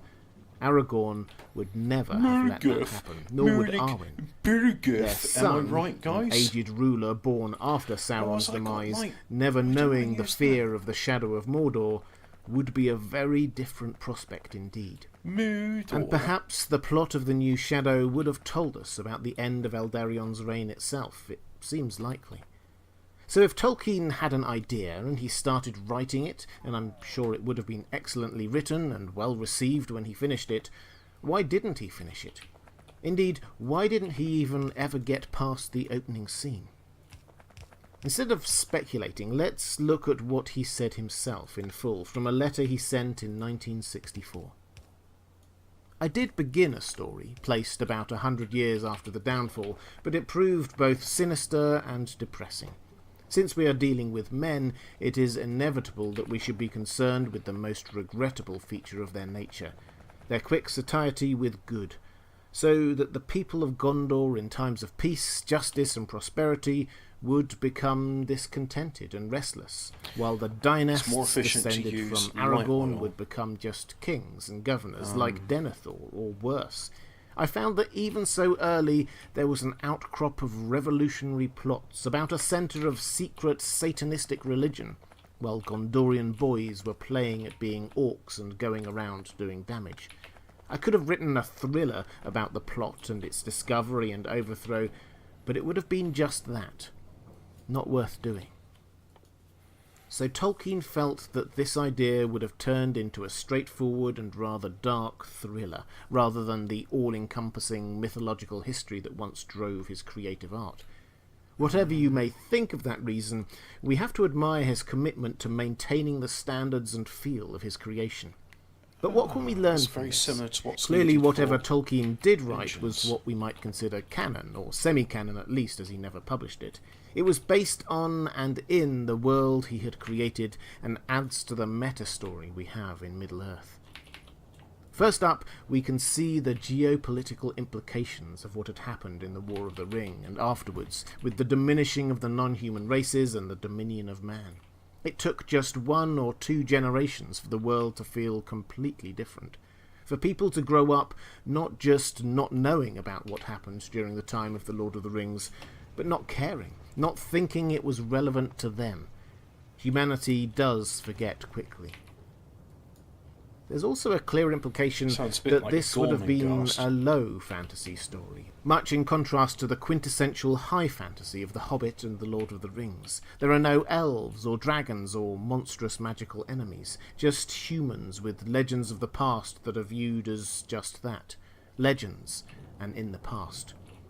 The story would have been less removed from our own existence and, I suspect, feel less universal in its mythological appeal. Also, there's perhaps a bit of Tolkien's personal philosophy coming through here. The reason he abandoned this project was because he felt it irreparably too focused on humanity's satiety with good. Perhaps we shouldn't be surprised that a staunch Catholic should hold the view that human beings are fundamentally flawed and tend to move away from good and be tempted by evil. We see it in The Lord of the Rings as well, through the device of the One Ring, corrupting people, even Isildur and Boromir. If evil is not faced up to and confronted, it will spread. As we saw, one of the key concepts in the New Shadow is Dark Tree, the It's not concept an of growing optimistic, evil in Middle story, Earth. so I A think dark that's one of the tree reasons whose why. roots can never be fully destroyed, so that evil will once again arise if the tree is left untended or unwatched. When we do not Yeah, actively I keep watched the watch for Gormenghast. evil, I thought it was will very good, return, actually. Tolkien I read the seemed to books suggest. afterwards, Like and when Gondor was a slowly bit abandoned its duties to watch sad over by Mordor it, back actually. in the Third Age. You And sometimes, in order to Mervyn preserve the Peake, good you in the could- world, you could we need to step out sense of the the Shire with insanity hope in in our him. hearts and journey to the darkest how it places, was getting worse and whatever the worse. cost. Although I think the last book was actually quite Dark good. Tree in a is very way. clearly being placed here It as was, an opposite a very to the interesting White Tree term. of I don't- Gondor, didn't which see it stands for coming. renewal and hope and goodness. But conceptually, it is perhaps also an embodiment of the quote attributed to Edmund Burke that the only thing necessary for the triumph of evil is for good men to do nothing. Tolkien went to great pains to ensure his work was not close to being an allegory with one clear interpretation, but applicable to many people in many situations. And although we shouldn't assume that this early draft would have stayed unchanged, perhaps this was at the heart of his decision not to proceed. I've never read with the Harry New Shadow. Potter. it would have been very obvious To me, what it the seems point like was a that Tolkien poor, was trying to make. through his lackluster story. version of Lord of the The Rings. New Shadow was or, focused for that matter, on the Discworld. flawed nature of humanity. The entire plot appears I to be don't know based why on it's this so premise, popular. and that's not what Tolkien wanted from his creation. If anything, I've known stuff He that's may have popular believed the doesn't fallibility of humanity personally, really mean it's but he good. was constantly wary of projecting his own views onto his creation. Just read his foreword to The Lord of the Rings. He recognised that he couldn't ever truly eliminate his personal biases and upbringing, none of us ever can, but he didn't want his fiction to be just him telling us what he thought. It was supposed to be for everyone. A story, not a sermon. Making his sequel to The Lord of the Rings about humanity's tendency to grow bored of good made it feel very straightforward to his nuanced mind. When he talks of not wanting to write a thriller, it wasn't him thinking of it as a genre he disliked, so much as a set of walls boxing in his creation. It would have been a self-contained story relying on suspense, excitement, plot twists and so on, which might have been fun to read, but it wouldn't have been a broad, sprawling epic like The Lord of the Rings. Tolkien had no interest in just writing a good, fun story. His aim was always much, much higher than that. And that is why he never could finish that sequel to The Lord of the Rings. If you'd like to see more videos on the world of J.R.R. Tolkien and The Lord of the Rings, please click on the link to the playlist on the left of your screen. Or if you'd like to support this channel or get access to some content I produce just for my patrons, please click on the link to my Patreon page on the right of the screen. Thanks for watching. That's all for this time, and I'll see you again soon. And What was the Watcher in the Water, that tentacle monster that the Fellowship... let's have a look at the power network. Well, that should be powered. Yeah, that's got power. There we go. So you load there until you are full, and then you offload here until you are empty. And let's put some things in there like that, and then we'll do it there, and then we're going to have a diesel generator up here, and I'm going to use a SR latch. That's what I want to do. However, that will be in the way of the bus, so if I put it down there,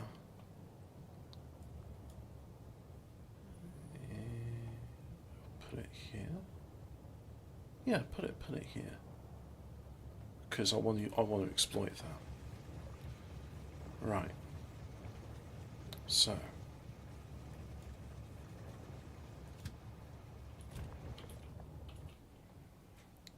And there's only so much diesel because, God, I really want to start using creative mode, but I know when I do, it tends to... We've got too much heavy oil. What about here? Again, the heavy oil is a bit too much.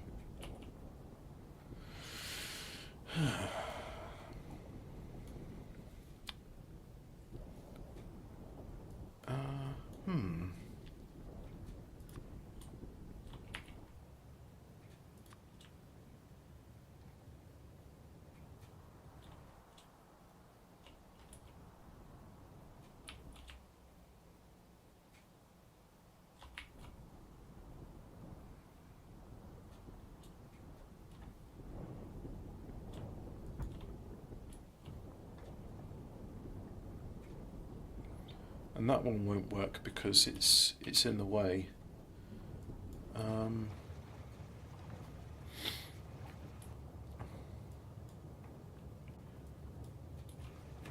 Let's walk over there actually. Yep.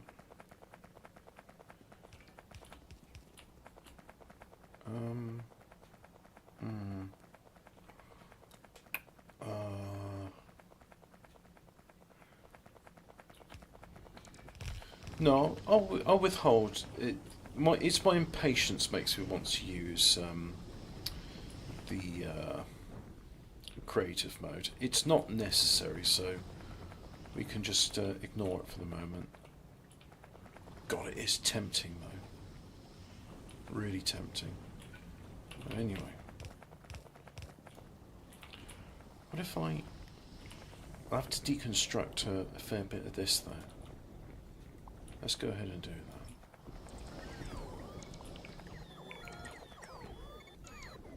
And then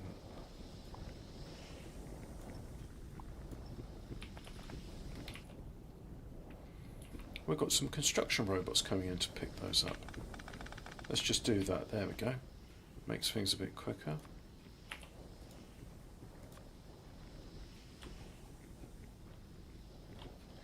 You can't build because those are in the way. Right, let's deconstruct those then.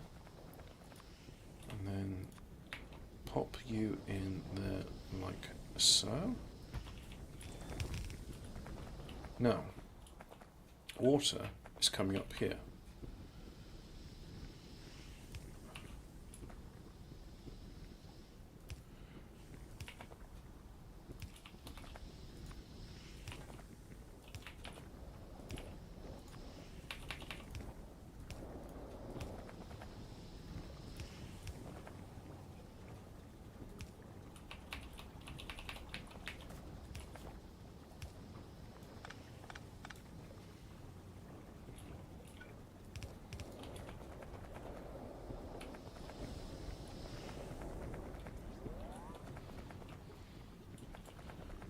And then you are there.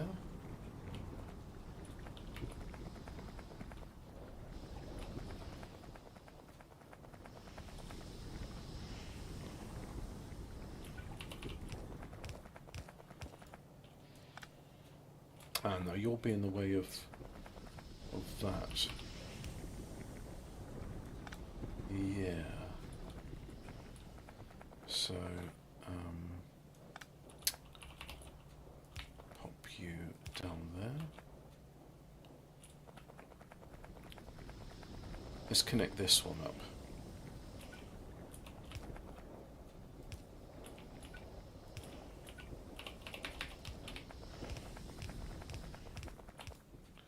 Whoops. So not there, but the next one on.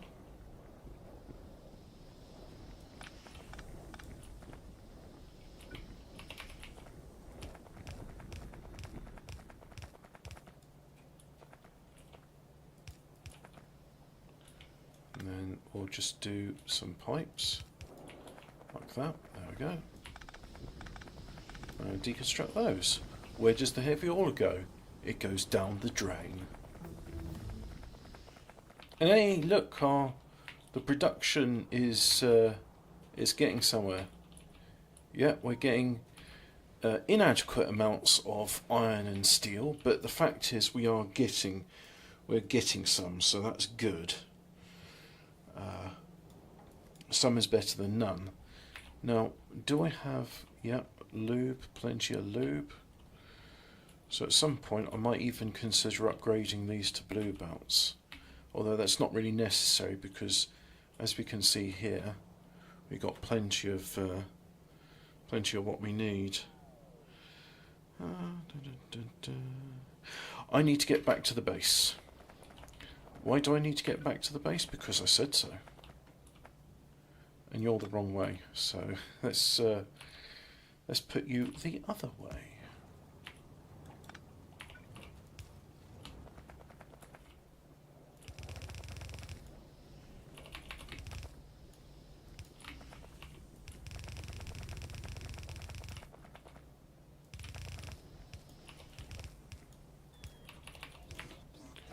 Yeah, like so.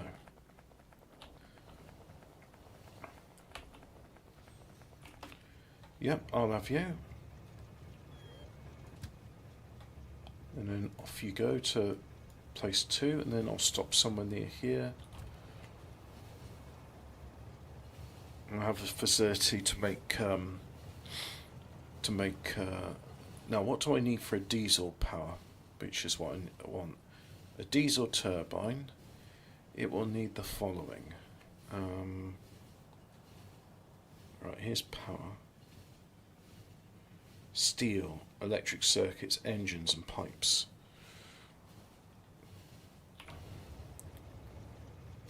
Whoops.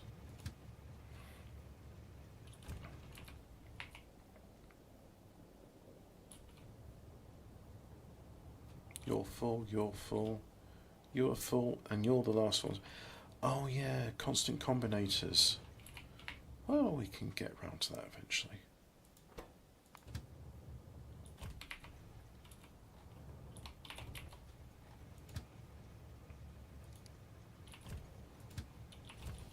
So we'll carry on.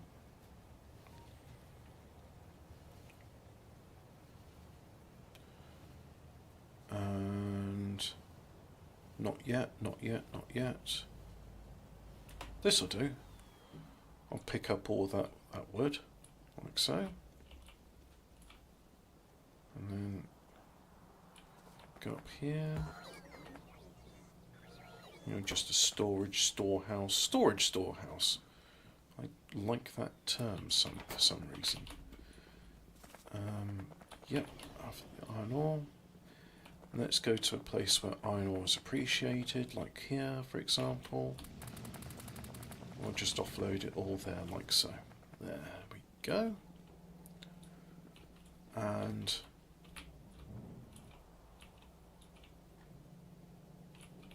I mean, that is going good speed, so that's fine. We've got a bit of a buffer there. I want diesel power. Yes. Oh look, I've got actually a fair decent amount of those. I'll take those then. So diesel, we want steel, we want electronics, we want some other bits as well. Some bits and bobs. First of all, let's make sure the moles are upgraded. Oh, sorry. Construction resource hubs, where you get things. So that's number 1, 2, 3. So belts and inserters, group 3, like so. We'll put in some beacons, yeah. And this is also group 3. You see some extra bits plugged in there. And finally this one, fully upgraded with all the extra bits one could want. And we have a passive provider chest. We have a passive provider chest, yeah. So let's go ahead and do our first bit of concrete. I know it's in here somewhere.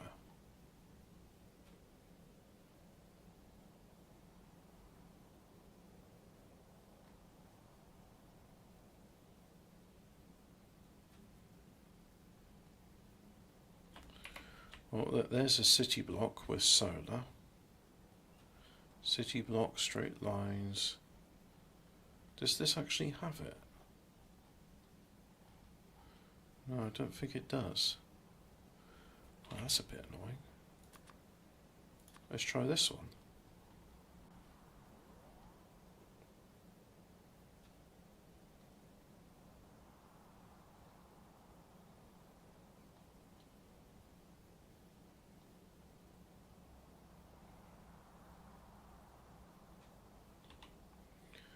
Oh, but it's not set. Ah, but that's a solar block. I don't want solar. I want. Ah, that's the one.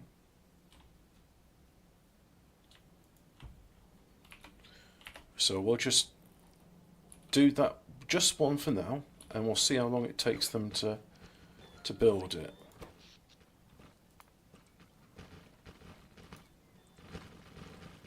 See the demand on the robot pots increasing now.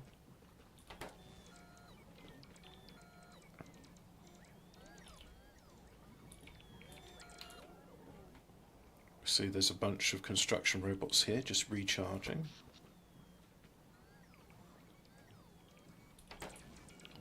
And that looks like we've... No, there's 1.7 thousand in there, so there should be... And then there's concrete.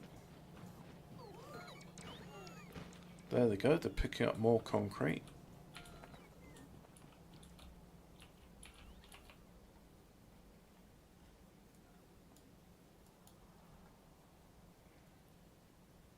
And in addition to that, I think we can already go ahead and do one. Yeah, it sort of goes like that, so one would go there like that. There, that's the second bit of concrete. So that should make walking on those layers a bit faster as it lays down some concrete. Right, and if I have a look over here, we just get... Oh, yeah. Upgrade those bits then for me, would you? Thank you very much. So if we look here, we see... There we go. There's our iron, which is good. And there's copper, as you can see. Copper's full up. And electronics, well, they're working their way there. So it's not really that we're not producing enough. It's more a case of I'm demanding a huge buffer. And yeah. Speaking of a huge buffer, it looks like we're running out of all the other stuff, but that's again down to production. So now I have a facility that produces low density structures.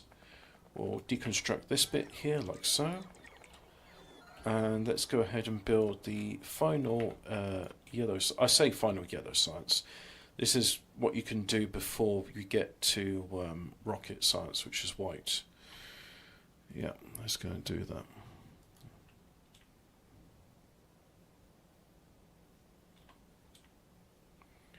Science lab, production science, utility science, that's what we want. So we'll put it up here. There we go. Just fill in the gaps as best as we can. The construction robots will do the rest, which is why I like having robots. It makes the game a lot easier. And then, so this one wants a lube. So we'll go ahead and get some lube. So, the lube people, lube, lube, lube.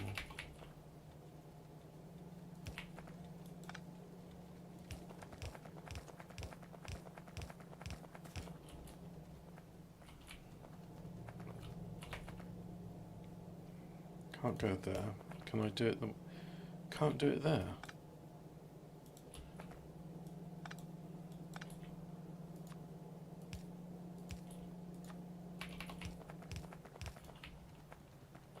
And oh, we can do it there. Yeah. So let's go ahead and connect that up like so. Do that there. We'll get round to the diesel generators, because believe me, I haven't forgot about them. I'll do this because the thinking is quite simple on this one. All I have to do is just hook up the inputs. With the diesel generators, I'm actually going to have to think, oh, how do I do this? So we got lube. Next we need steel. So let's go ahead and get some steel. Steel, steel, steel, steel. Very Anglo-Saxon word is steel. The French don't say steel, they say acier. As opposed to iron, which is fer, as in ferrous, like we'd get from the Latin. Oh, well, that messed me up. Put that in there like so. Do that. There we go. And then we want iron. So,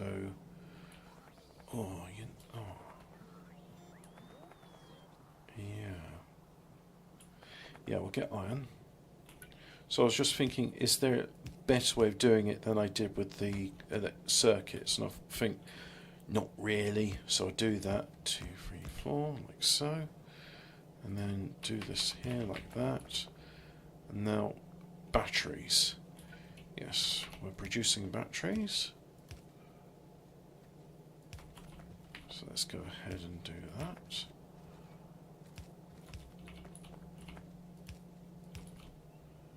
And then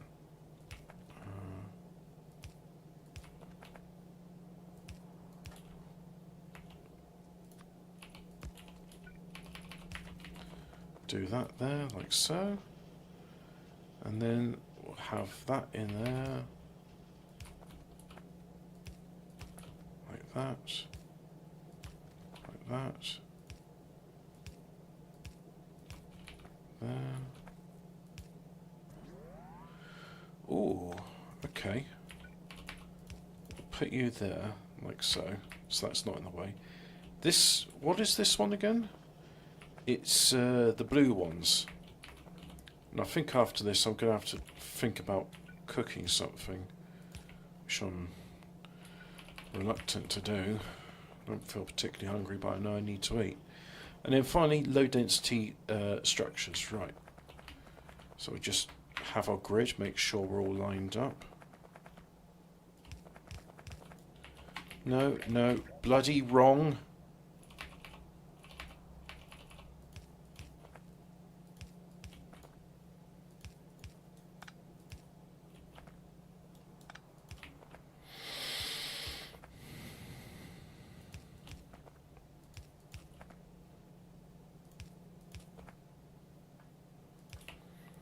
There we are. Yeah, well, I'm probably going to do a port katsu. That'll do me fine. So I'll do that. And now let's pop you in there like so.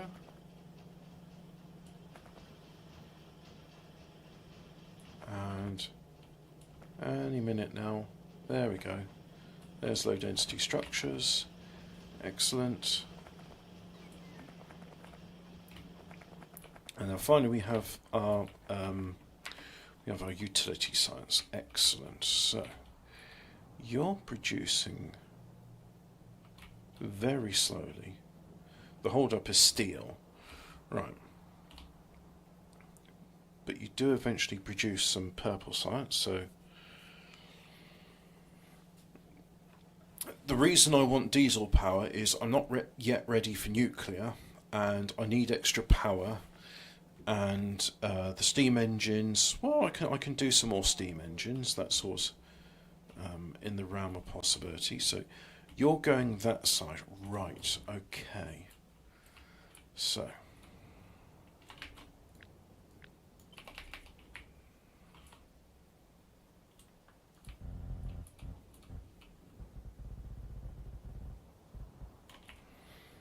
like that. There we go.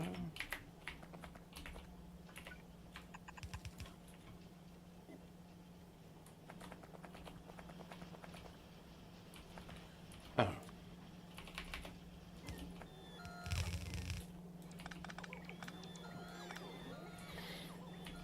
There, like that. Let's have a look. See, there was a bit of demand with the Roboport earlier, but again, I think the limit here is it's limited by the amount of concrete being produced. So fortunately, that didn't strain the system too much. As you can see, most of this remains unconstructed. So I'll go ahead and we'll put in another one like here.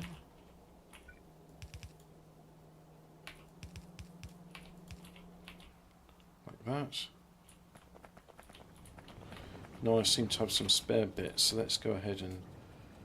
No, can't offload those there. Where's the facility that makes sulfuric acid? You're up here, aren't you? Yes, you are. You have iron plates as well, yeah. You have batteries.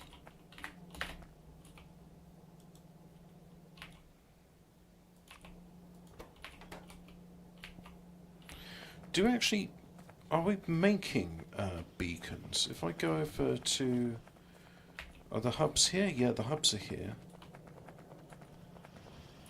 And, no, that's science production. We go here. Yes, we have 2 beacons. So we do actually have beacons. They are being made. But as for modules, modules are not being produced because it wants the type 3 speed modules, and we don't have type 3 speed modules.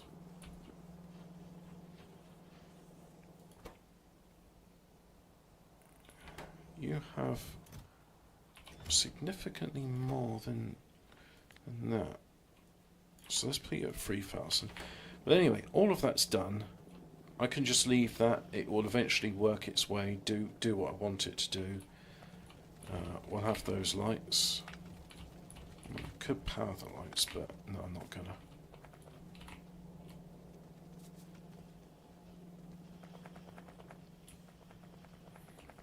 So let me think. We want for diesel turbines, engines, pipes, electric circuit and steel. The pipes will make in situ, and I think the engines, we're going to just siphon the line from the robo production facility. So why not? It's making me engines. Oh, what's this? Yeah, I'll have all of that. Oh, Control Z. I thought that was just your standard thing. Never mind. Nope. So I'll copy that like so. And then do that there. Now, this looks like a place I can make them. We just... Oh dear, we've seem to be without power. You've got power, so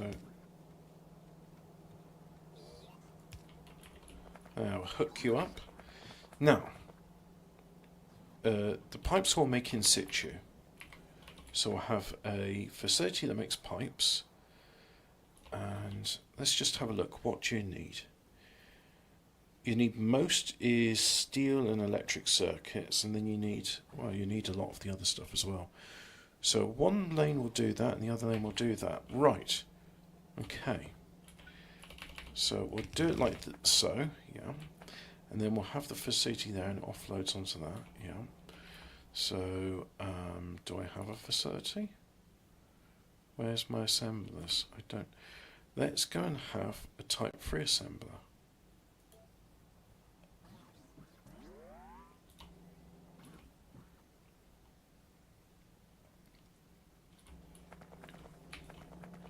Do you need, no, you don't need blue circuits.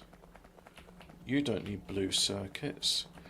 You have blue, so let's go ahead and offload blue in there like so. You have those, so offload that there. No. Thought you'd use plastic. You don't use plastic. Oh, you can have the steel. I'm in the iron steel business. Wife does the ironing, I do the steeling. Do you remember that Ofcom advert?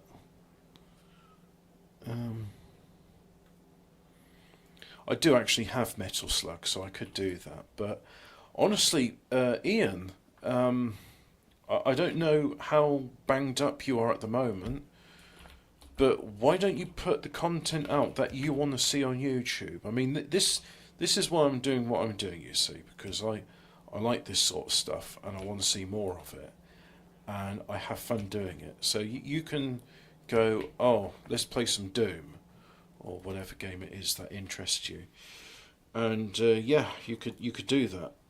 You could play Doom. Looks a bit like Doom.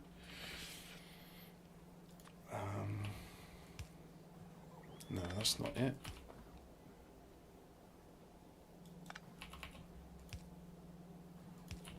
That's it there, like so, and then like that. There we are. Oh, that is a paltry amount of iron. Well, it is when all the other stuff gets demanded. That's insufficient, so we'll just go ahead and...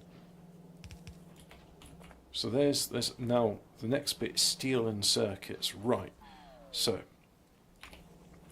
we'll go ahead and do... I really want to disconnect that, but I know if I do I have trouble, so don't disconnect it. That's okay. So next up we'll just go ahead and do that there, that there, that there, and that there. Pop that in there, pop you there, pop that there, and do that, do that.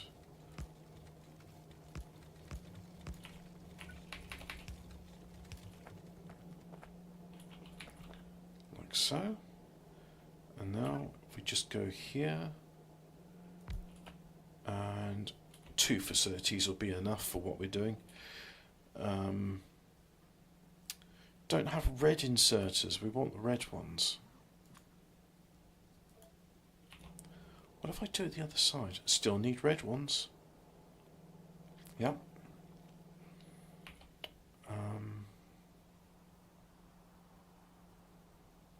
I did request them, and 50 are on the way.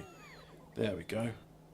So we'll copy some of those, and then you take from that, you take from that,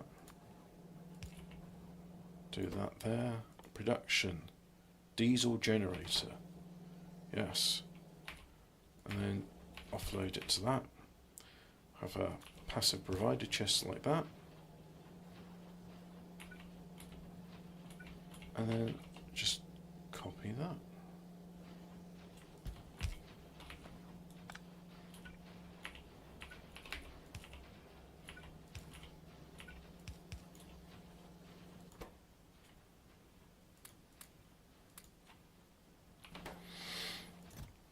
we'll limit this to that many. There we go. That's a quick and easy way to limit the amount that goes in. Let's offload this plastic to where that needs to go.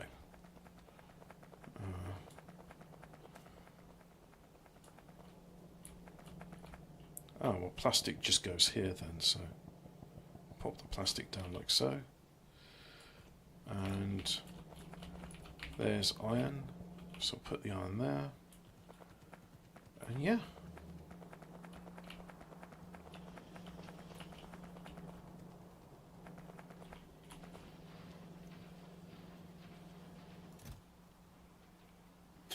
And I said I was going to do an SR latch, which means I need some combinator logic. We're going to use a bit of hysteresis, and I need an accumulator. Oh, an accumulator. Why don't I have it? That just needs a bit of iron plate, like so. Yep. And some batteries.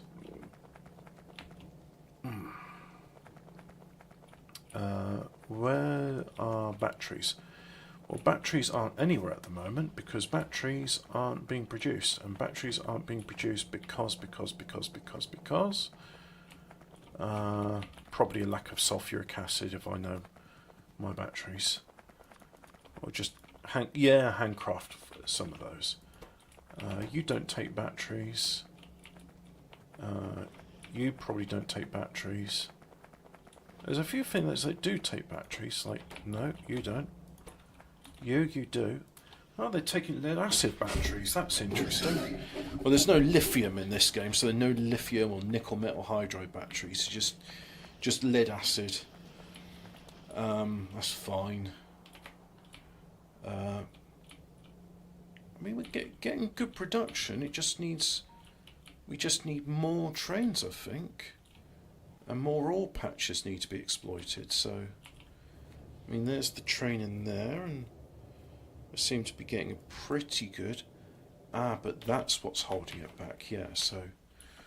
We'll get some mini loaders for there.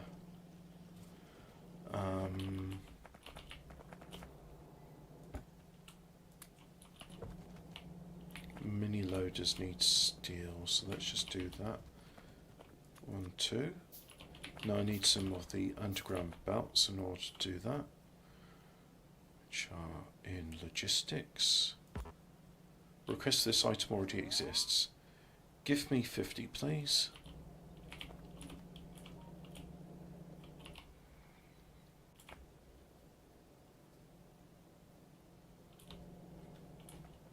Go somewhere near a roboport, that way I'm definitely in the zone. On the way, 50 are on the way. Here they are, flying towards me, delivering what I have requested. Very good. And that's all my steel done with. Good. Put that in there as well. May as well. Yeah, again, sulfuric acid. Not going to do that without sulfur. And the sulfur seems to be playing second fiddle to plastic production. Well, here comes some sulfur. All that said.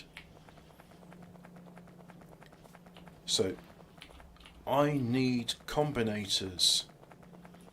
Right, let's request them rather than running to pick them up. I need to start thinking that this is in my thing. So, I'll have some of you, and I'll have some of you, and I'll have some of those, and a switch. I don't actually make a switch, so let's just make one. I can make that. Have some of those. Have some of that. One switch. There we go.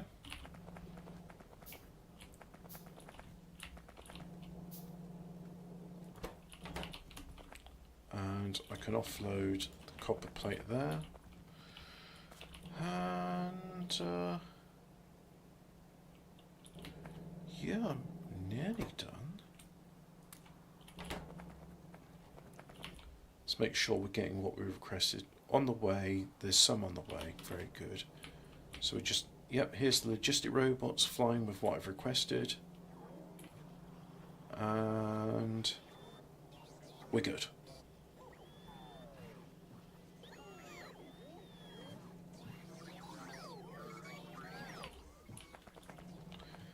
Yep. Now, let's get some diesel generators. 20 to start off with, and then we'll get more later.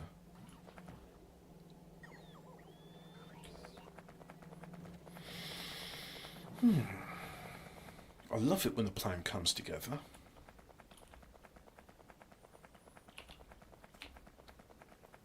So what this is going to be is a new power station, runs on diesel. Diesel's more polluting than steam power.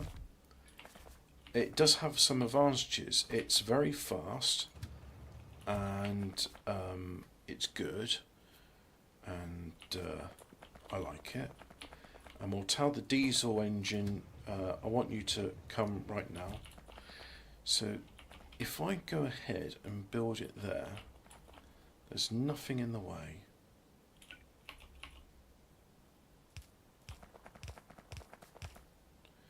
That will do. Yep. So now we put in diesel generators, which are... Where are they? I did request them, didn't I? There they are. Just saw it flash.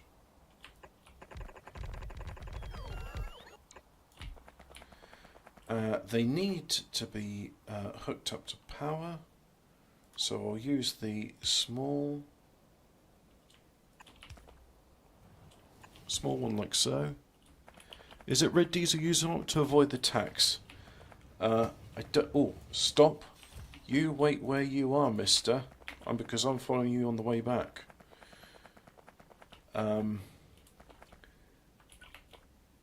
doing away with red diesel, but also my issues here are not income tax or the economy of the Shire. George R.R. Martin was whinging about that, saying, oh, what's his name, wasn't very good with his story because he didn't have the economy of the Shire. SR Latch, set and reset, right, there we go, also known as a flip-flop. It's SR Latch Factorio, and I will just copy the blueprint, which is where? Oil setups, no. MISC, no. Memory call. What if I just type in SR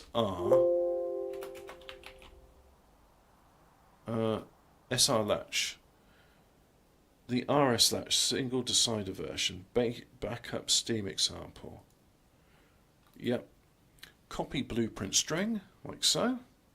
Now I go here, because we are going to make a blueprint. So there's some code. Now, as you can see, there's a few things here which are redundant. So what we'll do is, if I go... No, that's in the way. So if I do it here, and you see it's now powering, the power here is 3 kilowatts. That doesn't seem like very much.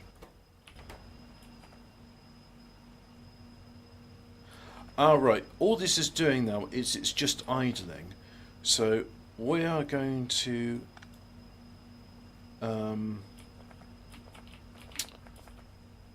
this needs to be connected to the main network.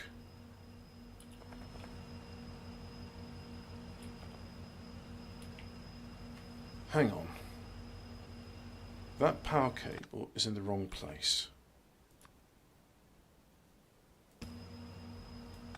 No, you're in the wrong place.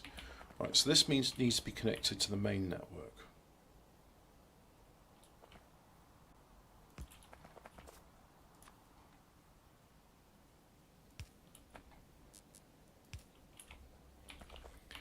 And then if I can connect with a single piece of wire, like that.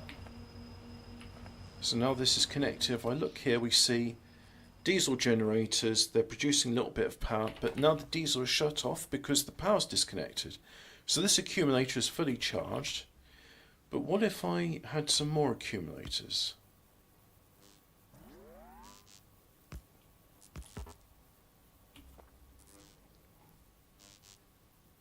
I mean, it's cool now we got a bit of accumulated power.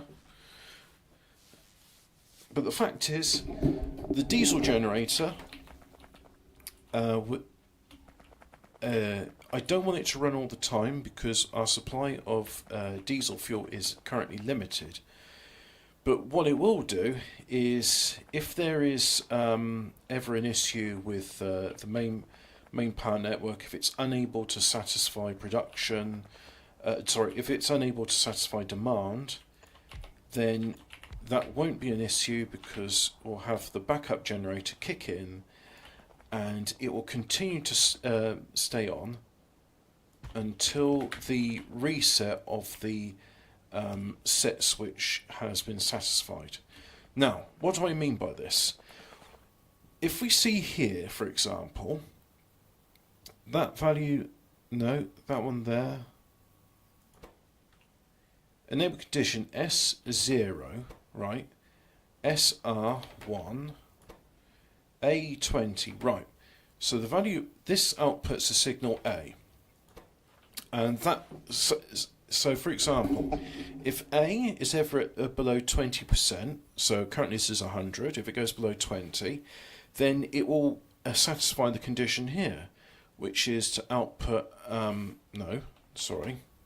which is to output a signal to there, which says output S is set. And if output S is received, this enables the switch which connects the backup power to the main grid, and it will continue to be there until condition 2 is met, which is if at any point these accumulators go beyond 90%, then send signal R, which is reset. Signal R goes along here, and then what happens after that? It resets. So in order to trigger this, I'm going to starve the coal power station of fuel, and then we should see the diesel generators kick in. So yeah, so we'll just carry it along.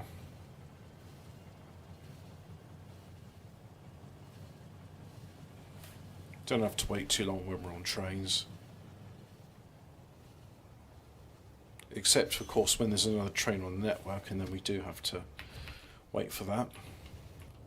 At some point, the traffic in this network is going to be a bit too congested, so we may have to expand these when possible.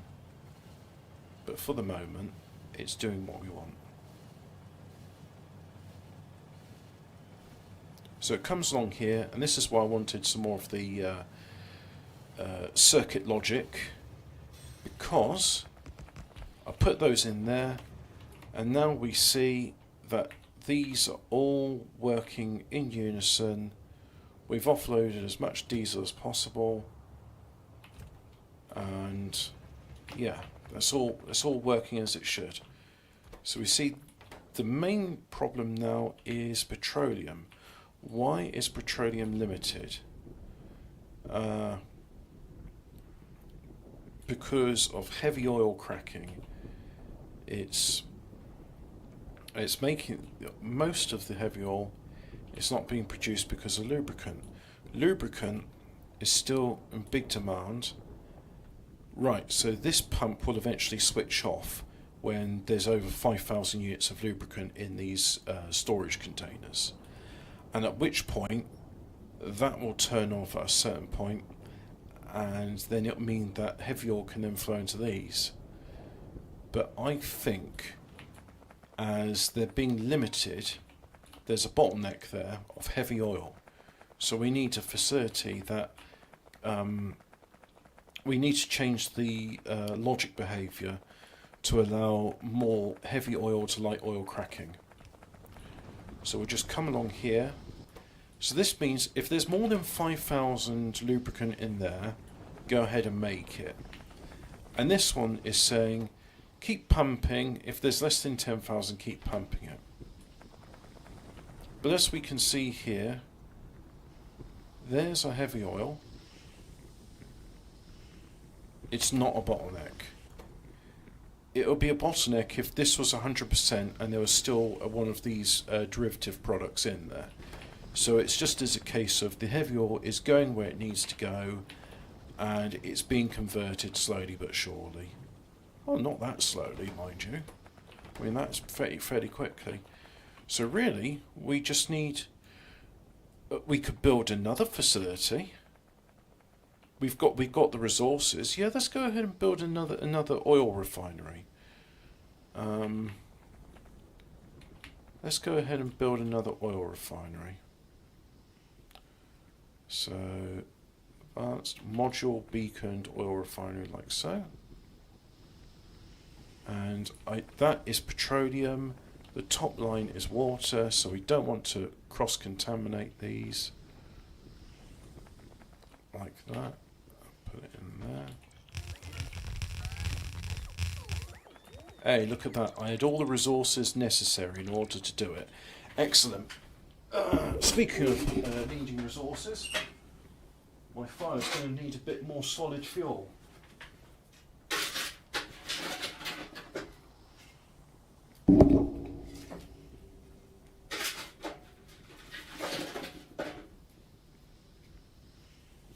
Just pop those coals on there.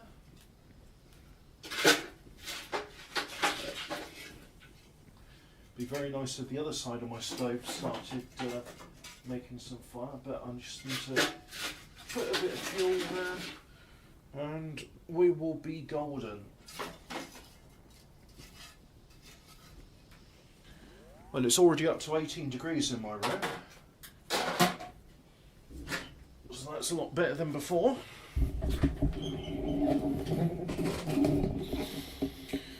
Now, Doom barely ran on a SNES, so I don't think. Well, somebody did do a version of Doom on the graphing calculator. Doom for ZX Spectrum. Doom game on ZX Spectrum. Somebody's actually bloody done it. There is a Doom game on the ZX Spectrum. Here we go. There's a link to it if you want to see.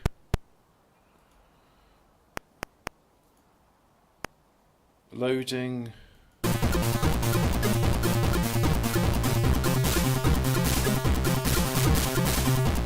Game by Microsoft. Pre-release. And my god, that is the Doom intro, and that's a user interface, and it's got a rotating skull next to all the options. You know, the menu. That's cool. I don't know how it's possible to do that with a Spectrum, but that is a technical achievement. Is this just a tech demo, or is this like?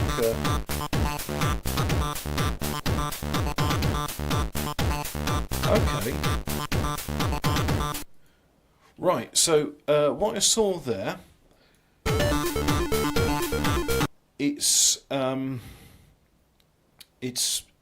I mean, it's not Doom like I recognise it, but though it kind of is. There's barrels, you've got a pistol, it's in 3D, which is incredible for the Spectrum, but it's very limited. So let's just have a little bit further.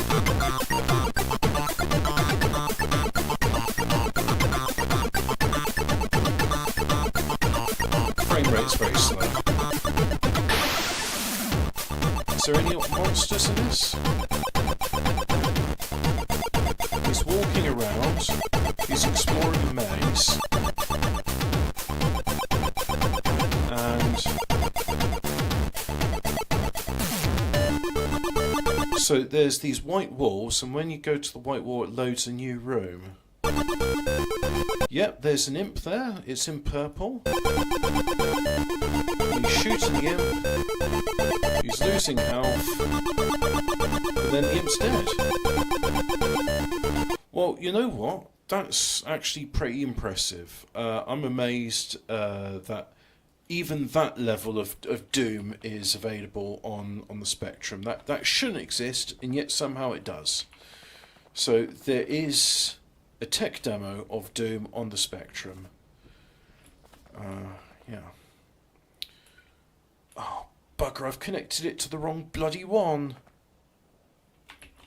Right, I think I'm going to have to quit this game soon because I'm doing things wrong. I'll just deconstruct that.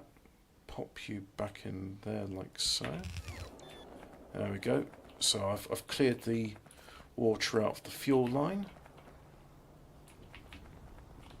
And we will go ahead and build that there like so.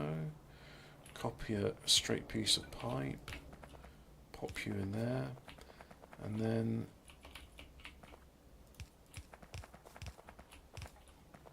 do that there.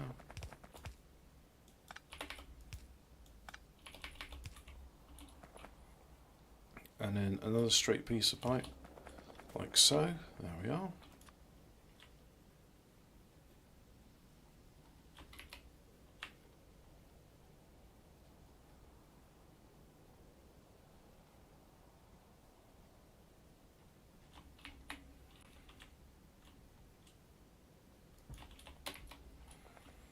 And we'll connect in power as well.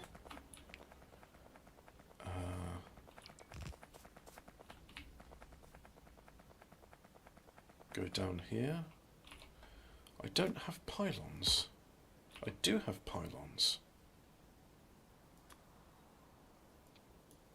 No, 50 will suffice.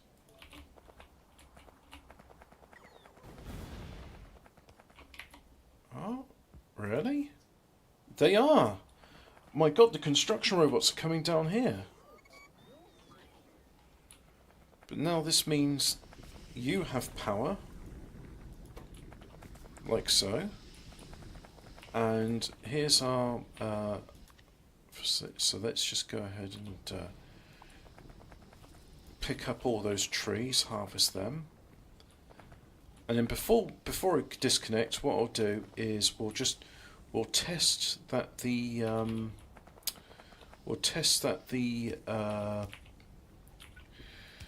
the diesel's working. That the diesel backup power's working.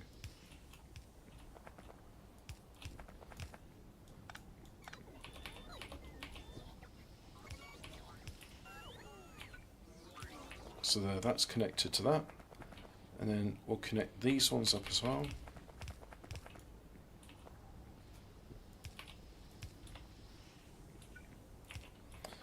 And are these connected to anything?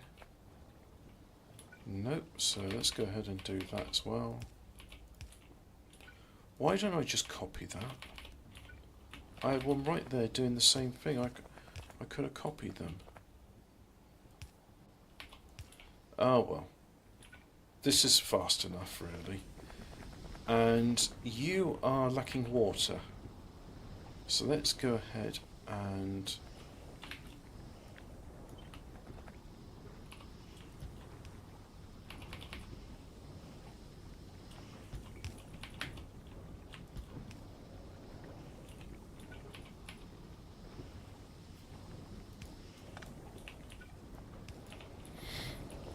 So now there's water there for the cracking. And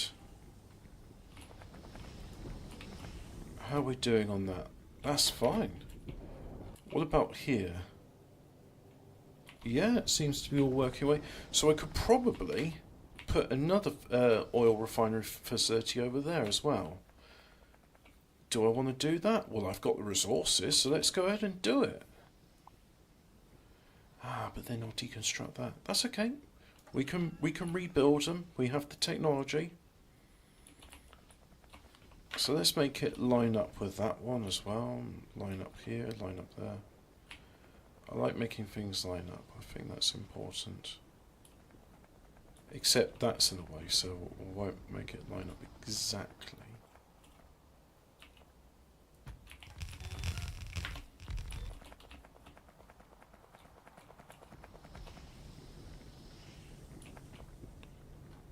The top line is going to be water. And we don't have enough of those to do it.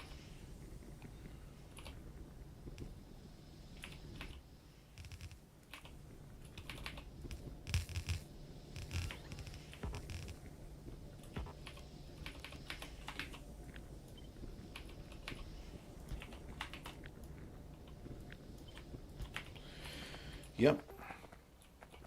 And make sure that the oil's connected. So oil.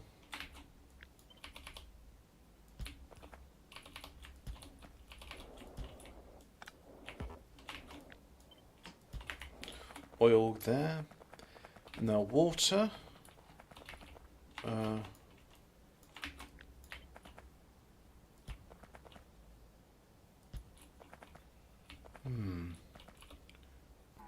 Put you there.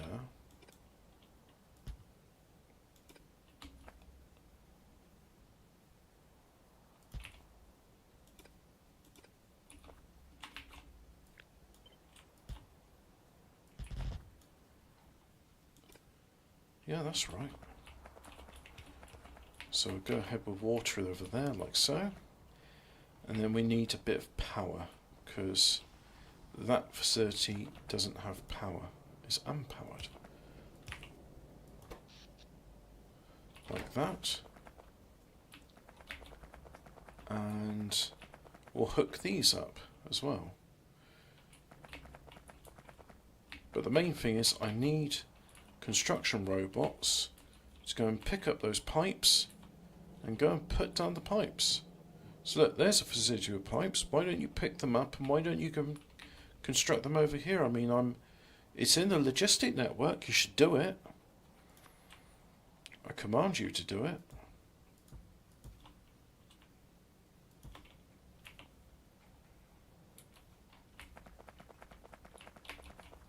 And do I request pipes?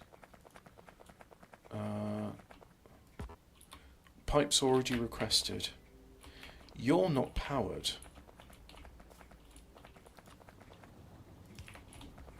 Right, so there's power there. And now if I have a look at my... I can't see pipes. Where's pipe? Where's pipe? There's pipe. On the way is 0, logistic storage is 0. This is disconnected from everything else. Right. That would be why then. Let's reconnect you to everything else. And we'll copy you, pop you in there like so. And now if I look here, we should see construction robots. Let's have a look, see if logistic robots are on the way with my request. Pipes, on the way 0, logistic storage is 0. Still not in the network.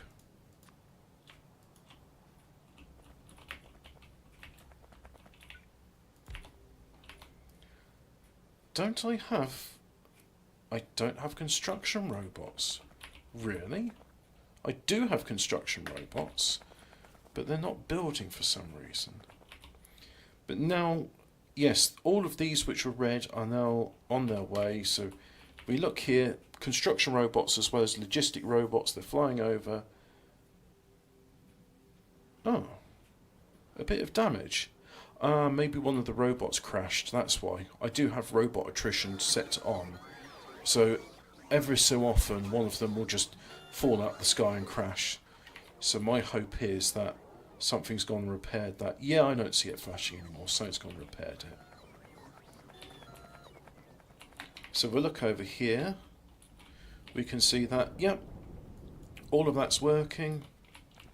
So now it's time to just hook it up to the other networks and make sure all of its output is now satisfied as well.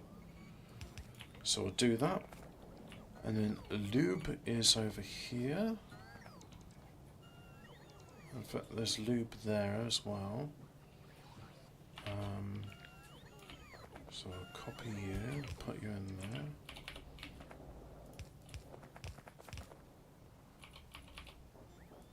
Pop you there, like so.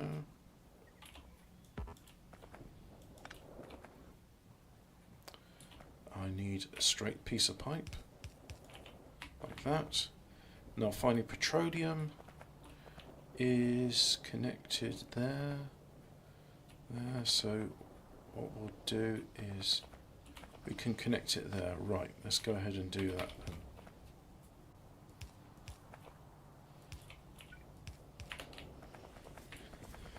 Now if we look here, yep, it's going and producing, so we've gone from 1 oil refinery to 2, now we have 4.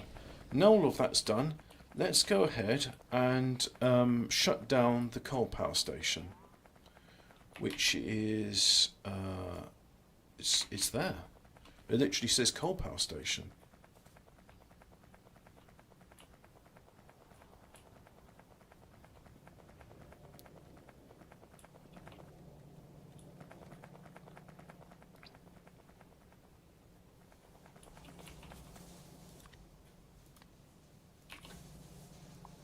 So I'll do that there, and then we'll just pop that in there like so. Now what should happen is eventually, as these run out of fuel, the other boilers which have fuel will start burning faster and faster to compensate. As we can see, the steam engine is currently producing 160 megawatts of power. Most is being consumed by the electric mining drills. A lot's being done by assembling machines, they're all busy churning away. Lamps, they're using 16 megawatts. And the roboports, they're using a fair bit. We have a look at the past 10 minutes, you see roboports, there's a big flurry. The same with the machines are ramping up, and in the past hour, we see it's mostly electric mining drills. Assembling machines kind of go up and down. And electric mining drills, they are staying steady. But they're gradually going down over the past time. In the past 10 hours, you can see electric mining drills, big flurry of activity when the roboport first turned on, and assembly machines. So, and as you can see here, we've gone from about 60 megawatts to when I had the roboports on, and now the power's gradually been going up. So anyway, speaking of power, we can see we're still producing the power needed. As we go here, these ones are going faster and faster in order to cope with the increased demand.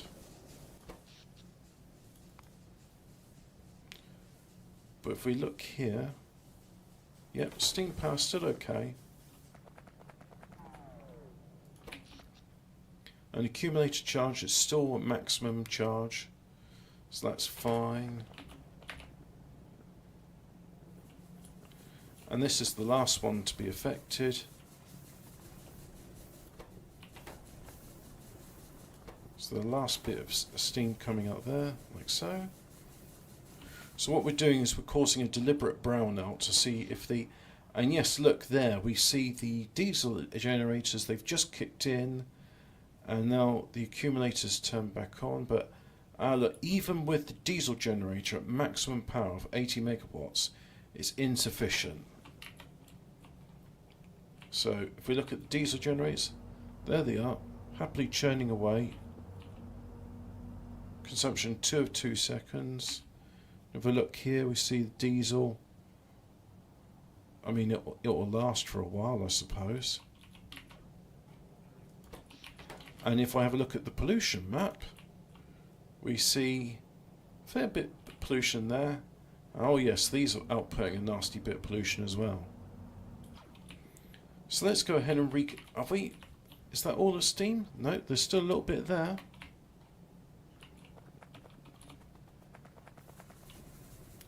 In fact, we probably don't want to go to a brownout issue, because if we do, there might not be enough power to satisfy the inserters. But anyway, so we got our brownout. The backup diesel generator is insufficient, so we will produce more diesel in the future. See, they're struggling to move, but they are doing it. As you can see here, they're picking up coal. These ones, they're also picking up coal, like so. And we see steam engine power is gradually coming back on. Not quite enough to satisfy things, but it is getting there. And we see the accumulators now charging up. And at some point, the accumulators are charging up. And when it gets to 90%, let's just quickly shift on over there. And it's disconnected. There we go. So we see that's insufficient energy, and it's, oh, the energy's done. There we go. But now we've established that the backup diesel generator, it does work. So if ever steam power is insufficient in the future because of various reasons, probably a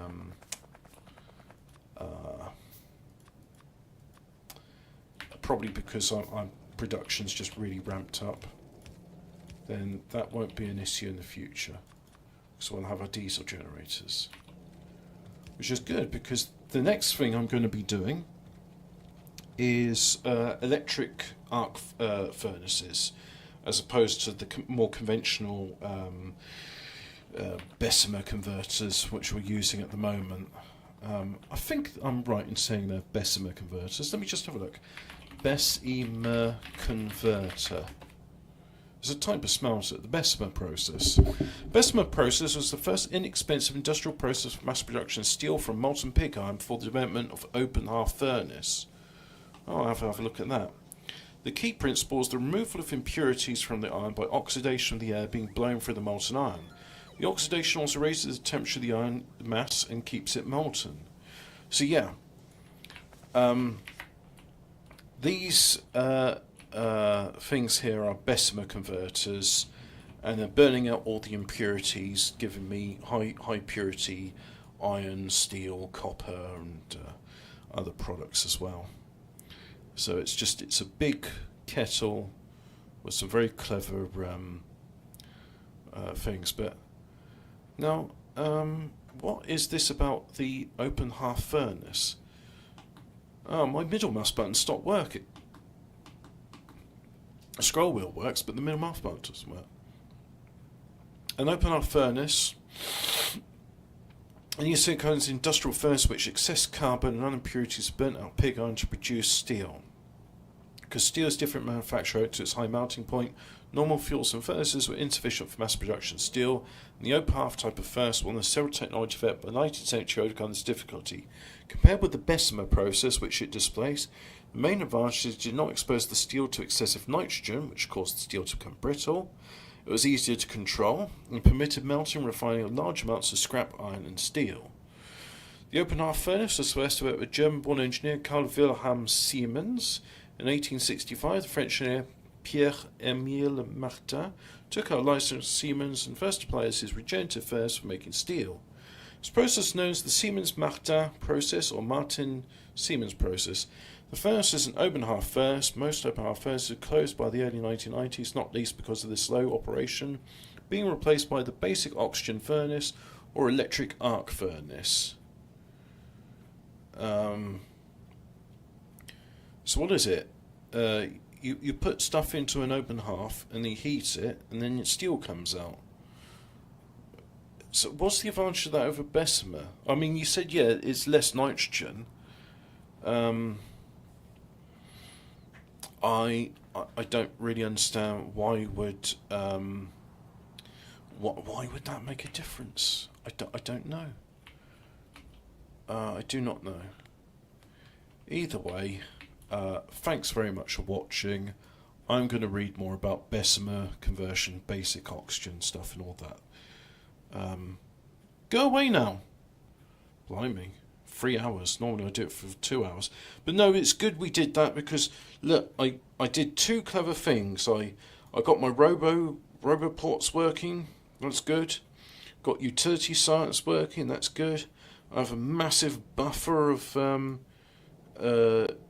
iron, copper and electronics, as well as smaller buffers of steel and stone, which work as balancers. We made a few more ore patches. We've quadrupled petroleum refining. We have our backup diesel generator with a hysteresis switch, so that way it won't just keep on flicking back and forth rapidly. And yeah, next up will be arc furnaces, but that comes later. Thanks very much for watching. Go away.